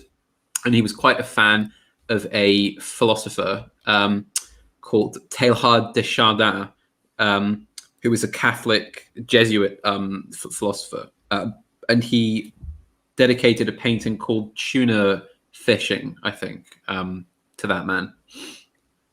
Oh, okay, well, that's coming up later or in the next part. Yeah. I want to talk about this for ages, but I will just give a 2-minute summary. I mean, it's obviously based on kind of Renaissance works. I mean, I get a bit of Crivelli vibes from it, just from all of kind of the objects laid out, the Madonna and Child at the center. But I quite like he's taking that kind of marine element to it. So obviously it's Madonna of the port, and you've got all of this kind of like watery stuff. The water captured the fish, the cuttlefish, etc. But that all ties into the color blue, which is the color of the Virgin. Although he's subverted it a little bit by having this kind of lighter blue. Normally, again, it's like a strong cobalt or whatever. He's got the kind of vernacular architecture of the near the buildings. I'm imagining, this kind of laid stone as well. And then the atomization is this kind of hovering in the air, stuff cutting out. But having the sacrament at the center of the Christ Child is it's a surreal moment, but it's a clever symbolic meaning as well. So yeah, very nice. His hands, you can't see it really, but one of his hands is resting on a globe, on a sphere, which I suppose is to symbolize the earth, and then his other hand is resting on a book, which is presumably is a Bible or a religious text.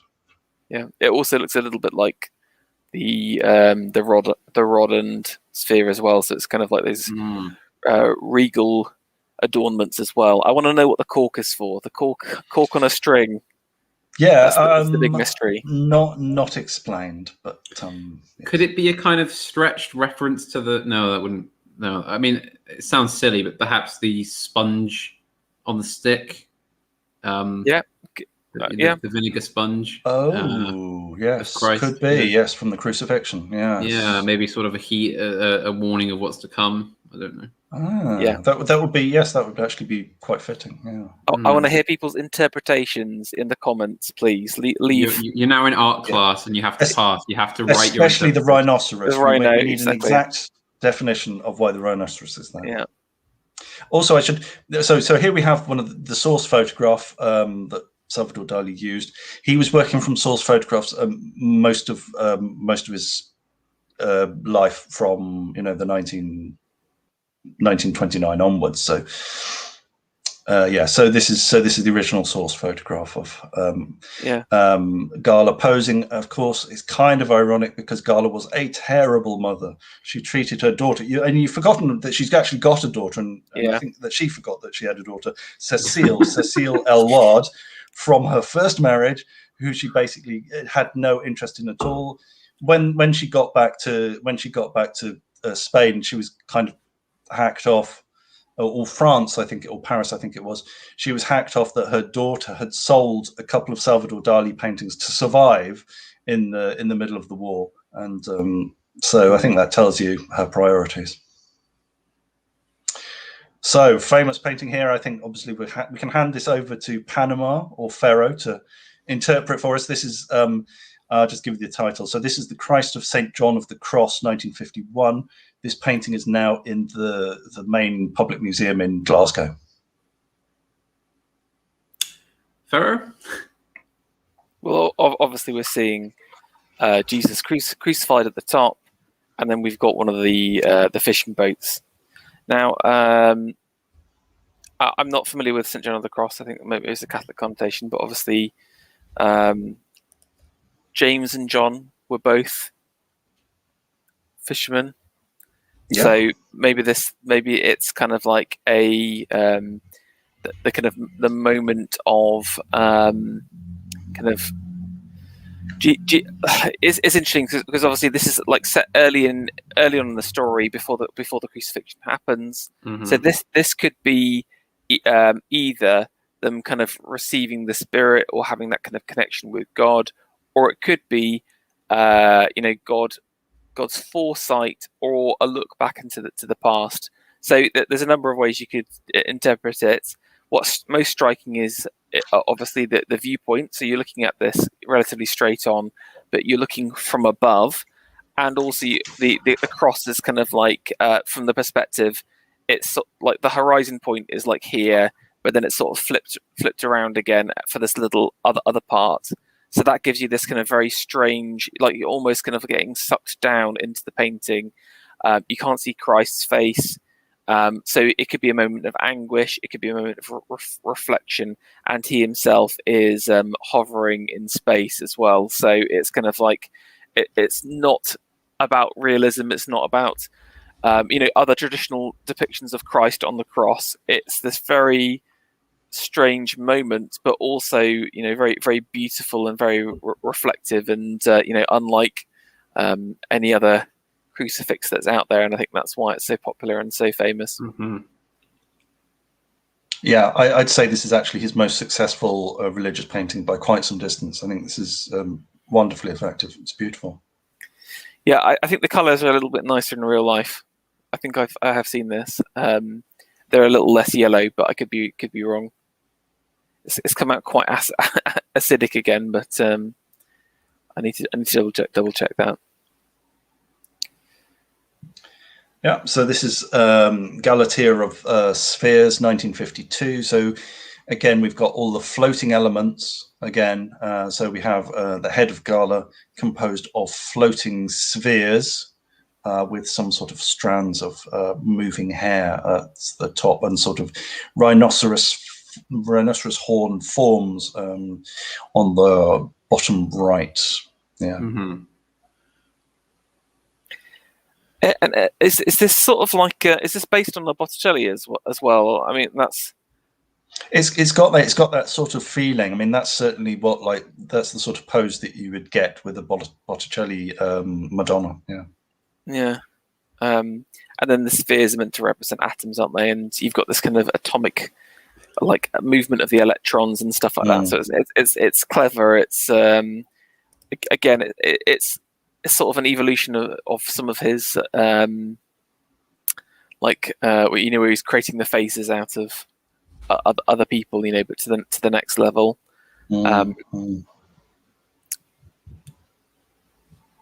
Right. So when we had this discussion earlier, someone asked. I talked about repetition, like the danger of giving in to sort of popularity, and I mentioned that he became repetitive. So here we have the famous Persistence of Memory from 1931, which we discussed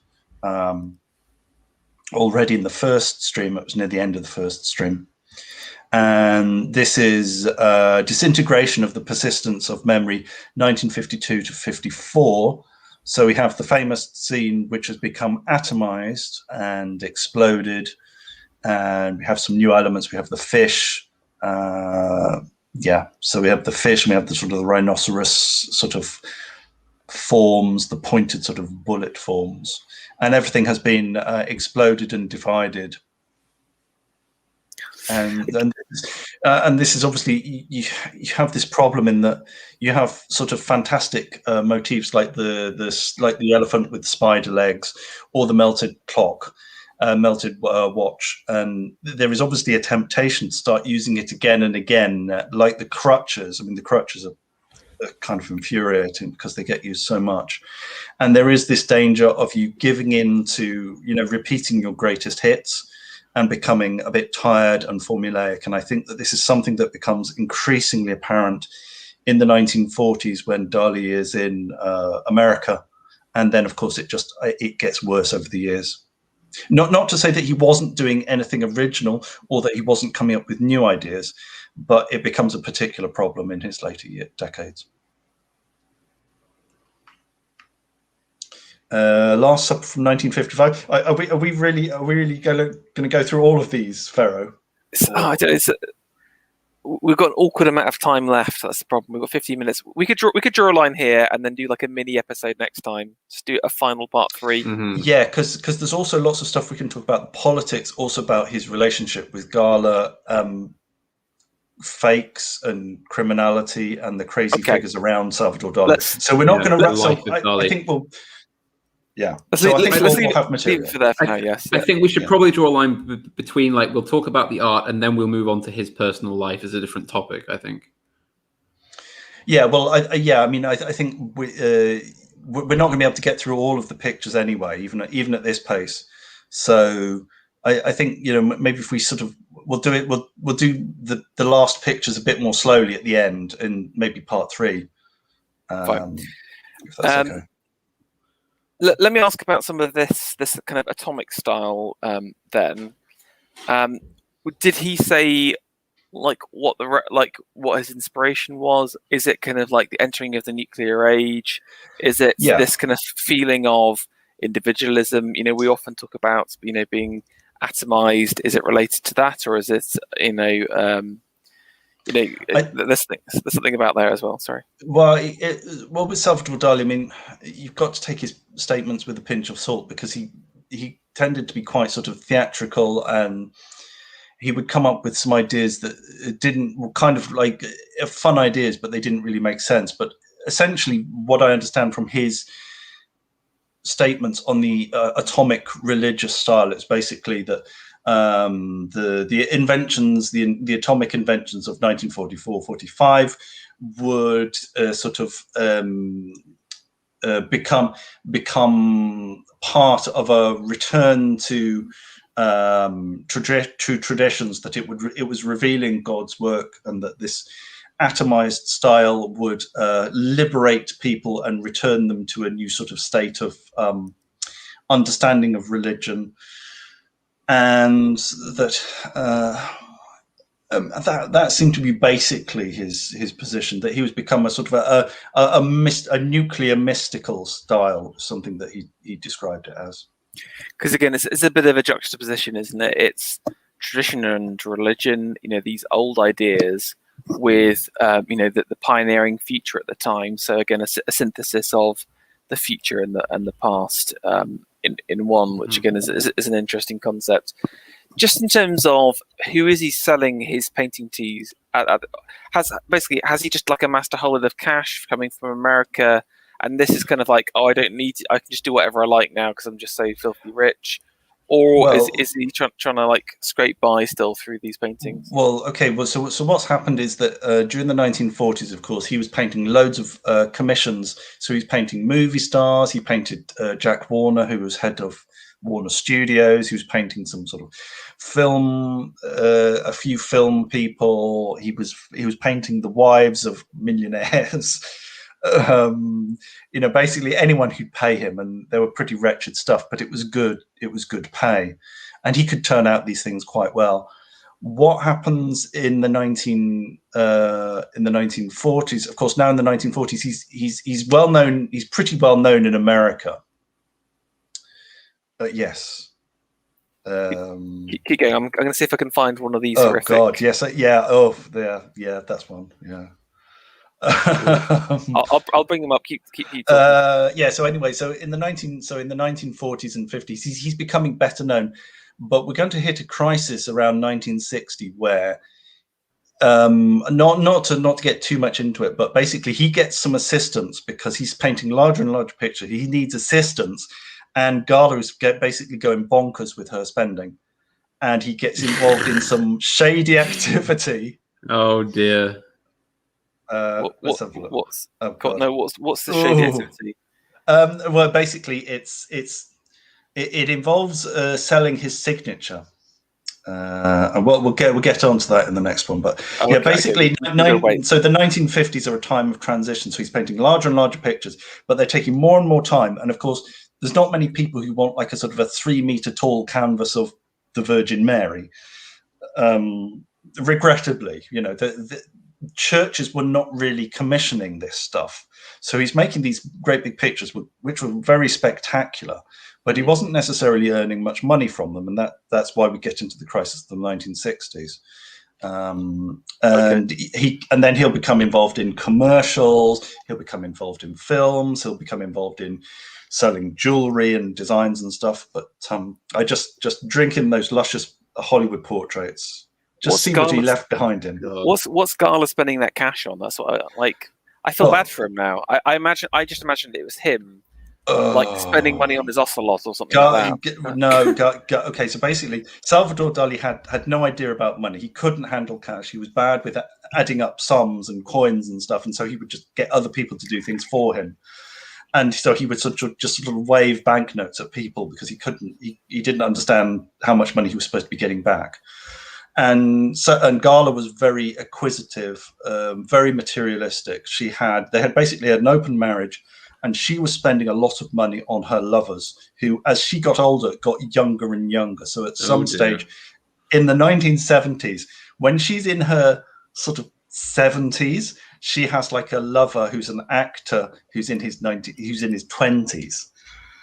And she's basically giving him loads and loads of. She's buying him cars and clothes and all sorts of crazy stuff. And she wants to spend money on jewelry. She wants to spend money on clothing. She wants to travel. So she's becoming more and more demanding. And Salvador Dali is basically being locked in a room and being told to paint. But of course, he can't paint fast enough. And he's working on giant pictures, which are difficult to sell. And that's why he ends up getting involved with his assistants. He starts selling his signature. He gets involved in lots of commercial work. He does television and stuff like that and so forth. I think the big question that we should ponder on is Gala a net negative in Dali's life? Because obviously she's so important. She's obviously a key muse, features in lots of his work, but it kind of sounds like she did emotionally, physically, and financially cuck him pretty badly. She even physically assaulted him. Although actually, to be fair, they were both physically assaulting each other. But by the 1970s, it's disastrous. They're both sick. Dear. They're both on medication. They're both losing their minds. They're hitting each other. Good Lord. They're in desperate financial trouble. The financial authorities are after them. But you have to discover all that in part 3. Okay, well, let's leave that for now then. If you're interested in the gala question, as we should put it, go to my website, alexanderadamsart.wordpress.com, and look for Salvador Dali or Gala Dali, and you'll find an entire long article written about Gala Dali, because there was a recent book, an exhibition dedicated to her life, and I discuss in depth her influence on Salvador Dali. So I highly recommend that. Look at that! This you can only get this level of shilling on this I channel, know. right there. I know. I don't Just make some any money segue. from it. I don't have any adverts. I've got nothing to sell. Look, It's traffic. It's traffic. We're sending high quality purchases of art straight directly to Alexander's blog. We know that commissions have tripled since you're featuring on this highly subscribed and elite Well, you see, channel. the thing about Alexander Adams is it was around 2021 that his wife began to spend out of control, and he began to write these enormous books that were so long that they were very difficult to sell, and people just weren't commissioning that sort of thing. And so he went on to channels like yours to He raise prostituted himself on YouTube. Yeah, We need to do Alexander Adams spoof chocolate adverts, but maybe after next time. Okay. The chocolate advert is coming in the next part. I want to see Alexander Adams walking his ocelot round Bristol or wherever. Bristol, yeah. Okay, let's look at these. I mean, this isn't too bad, is it? This one's one of the less bad ones, but there's some real horrors. Okay, I think this is pretty shocking. So this is Mrs. Jack Warner. So you can understand why she was painted. So Jack Warner was head of the studio. Yeah, I mean, this is pretty bad. I just find these like creepy, pooty. there's almost holding her up. There's almost you can almost get from this a sense of that I really don't want to be painting this. Like there's a real like something quite angry and twisted behind the way he's depicted the figures and the really kind of like unremarkable way he's depicted her. I mean, yeah. This is Dali. This is the women in his life. Oh, it's horrible. Pushing him down. They're just foul, aren't they? Yeah, women or the babies. Well, the actual, I think the face is quite good, and again the hair is really nice as well. So again, like he has put a lot of effort into like creating a realistic representation of her, but then it hasn't got any. Let's be honest. She wanted this so she could hang it on the wall and go, look, there's a painting of me by a very famous artist. So the kind of money shot in this, if you will, is her, like her face and making sure that she's represented clearly. Once you've done that, it's kind of, the real work is done. She probably asked Dali for more crazy stuff. Yeah. Could you do me with a melting clock? Do you have any more lobsters? Clocks. Oh dear. Yeah. So I'll tell you. I'll read out a little paragraph here from an unpublished piece that may be of slight interest because I have to scroll through this. So this is unpublished. You talked about Tamara Delempica and a crossover between her and Salvador Dali. Okay, so I'll read you this paragraph. It's only a short paragraph from an unpublished piece I wrote comparing Lempicka and Dali. It's worth considering her life in comparison to Salvador Dali, another artist come celebrity who lived in Paris, New York, and Los Angeles at the time. At the time Lempicka did. Both enjoyed widespread fame as public figures as well as for their artistic production. Both received critical acclaim and financial rewards. Both were financially comfortable from their 30s onwards. Both exhibited with the Julian Levy Gallery in New York.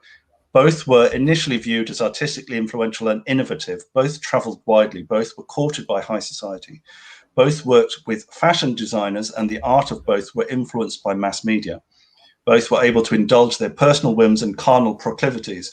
Both embraced meticulous academic styles in the 1940s and used religious imagery, claiming the mantle of the old masters in mid-career. Both suffered dramatic slumps in their critical reputations in later life, not least because of their indifferent work as society portraitists. The pair were photographed together at a Lempicka exhibition in April of 1941.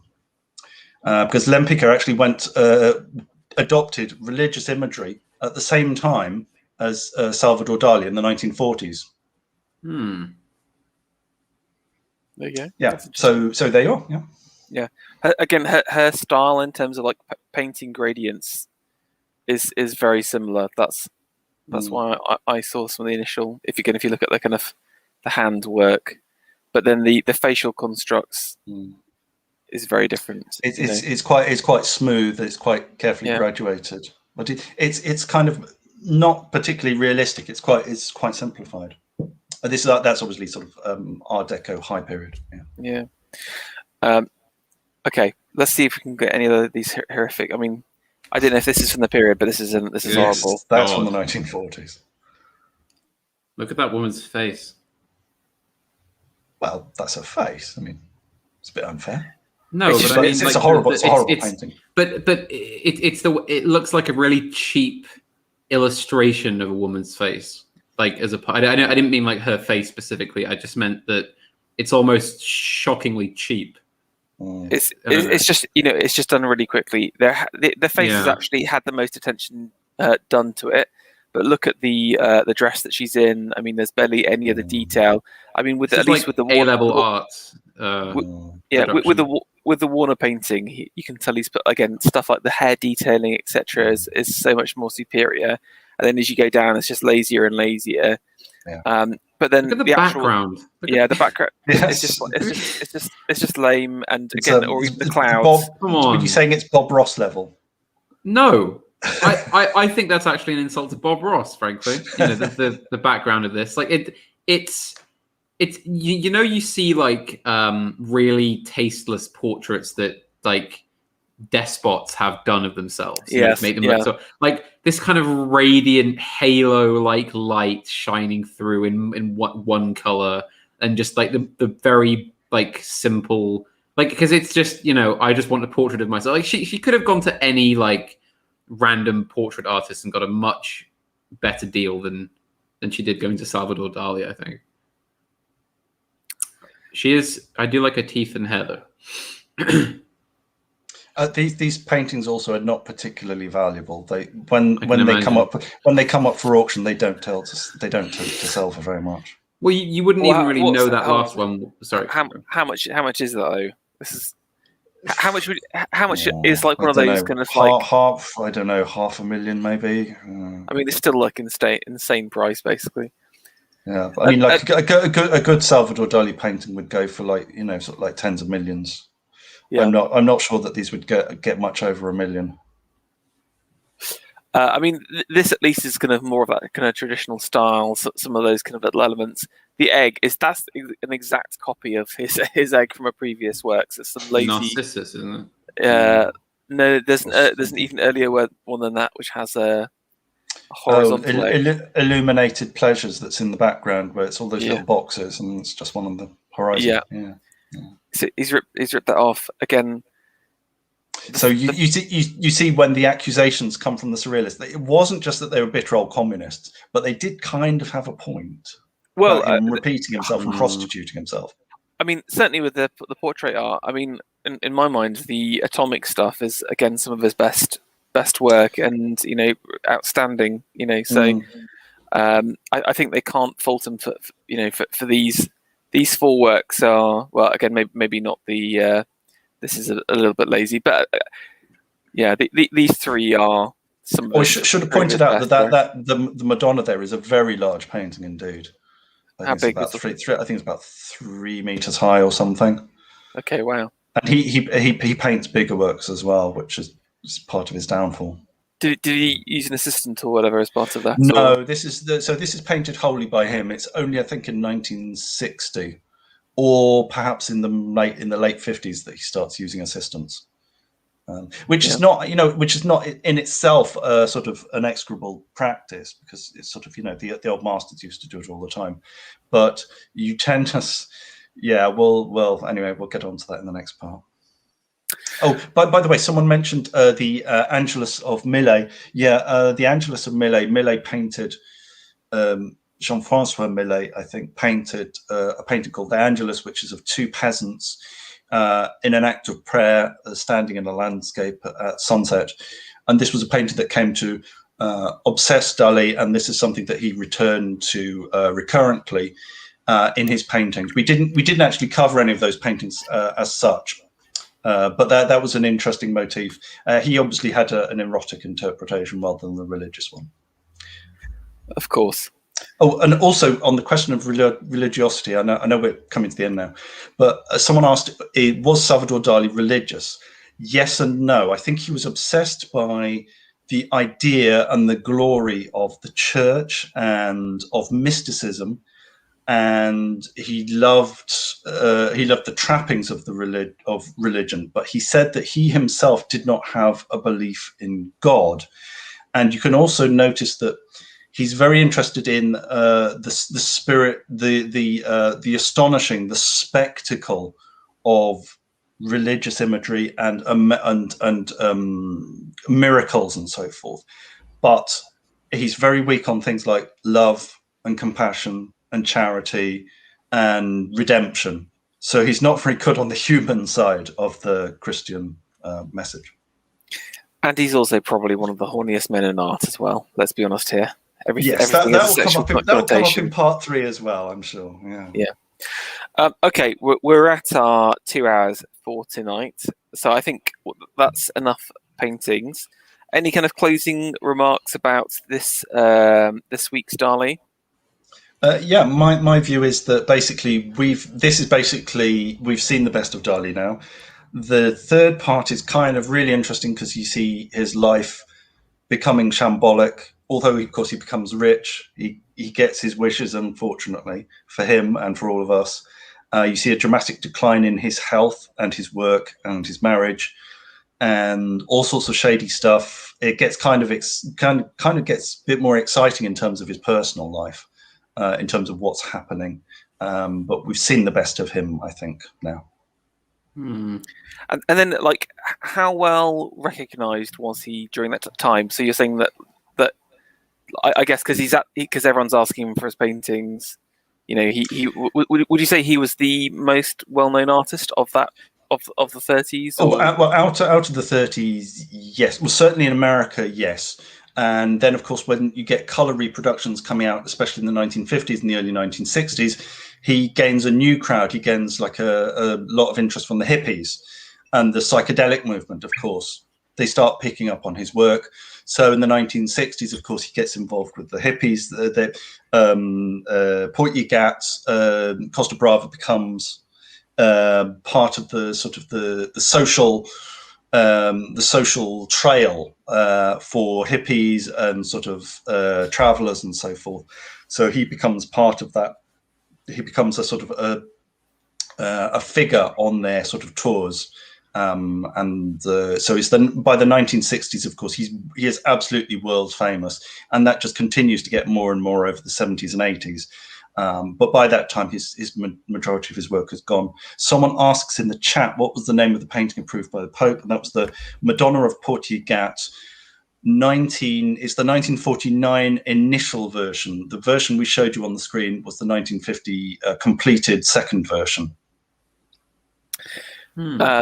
Just from my perspective, I think just artistically, he's obviously settled very much on his style, although he does flitter a little bit between, again, that hyper realistic and more impressionistic style still a little bit, but again, there's a lot less variation, both in terms of theme, setting, etc. He's kind of like in that flow, but he is still, I think he's doing the experimenting, not in the painting sides, but really from that other stuff like the sofa and the film stuff as well. So I think he hasn't given that up just yet. But some really beautiful paintings, and I think, like Panama says, I think this is the period that he kind of chisels out a place in the Parnassus of artists of all time. So, Panama, any last thoughts on Dali, and then we'll wrap up. Well, I mean, you say last thoughts, but we will be returning, as you say. So, I mean, I think that it's important to also grasp that while he was doing all of these paintings and kind of going through many different styles and different kind of periods, as all artists do, he himself remained a very consistent and unchanged work of art. From kind of his earliest days, he was always the very eccentric, show-off, kind of the kind of character who is so invested in his art that he is part of it. You know, the art of being the character of Salvador Dali. You know, which we will touch upon in a future episode. And again, I know it was mentioned at the end of the stream that perhaps his faith was not as strong as it seems from the outside, but I still do hold him up as quite an important Catholic artist of the period. And it's also worth pointing out that after his return to Spain, by that point, the point at which he returned, he was so renowned for his support for Franco and monarchy and aristocracy and Catholicism that he was stoned, and his house was stoned quite, I think, more than once by angry people who were angry at his views. And of course, he would go on, as we'll talk next time, to meet the dictator and have tea with him and show him his art and all this sort of thing. So I think it's important to remember that Dali is perhaps worth considering among the canon of kind of reactionary people. I honestly, you could make the argument he was doing it just for kind of kicks, just to rile people up. But given what I've read about him and given his kind of life and the attitudes he held, I do think part of it was real. And I'll just finish by saying that he said that once Franco died, Spain should return to absolute monarchy. That was his opinion. Nice. Okay, on to like I said, we'll do part 3 in a couple of weeks' time. So please subscribe, smash the bell, like, share. Leave a comment. Smash that like button, guys. Come on, do it for the clicks. Yeah. And it will come up relatively soon. In terms of shilling, Alex, anything going on? Lots of things going on. Nothing to say at the moment. So just if you're interested and you want to support me, then you can buy my books online from book-selling websites or from your local bookshop. You've also in the description we've got a interview with you. Oh yes, and the New Culture Forum. Is it called? Are they called? Yeah, that's right. So it's Peter Whittle at the New Culture Forum. So if you click on the link, you'll see an interview with me and Peter in London, recorded in London last week, and it was about the ICA, a contemporary art gallery, which apparently seems to be misappropriating funds for their political campaigning. Exactly. This is Alex hitting the mainstream now. You know, he's fighting going to leave us in the dust. He's going to be hanging out with Loza Fox. Oh no, Alex! No comment. Boris will ask you for a portrait.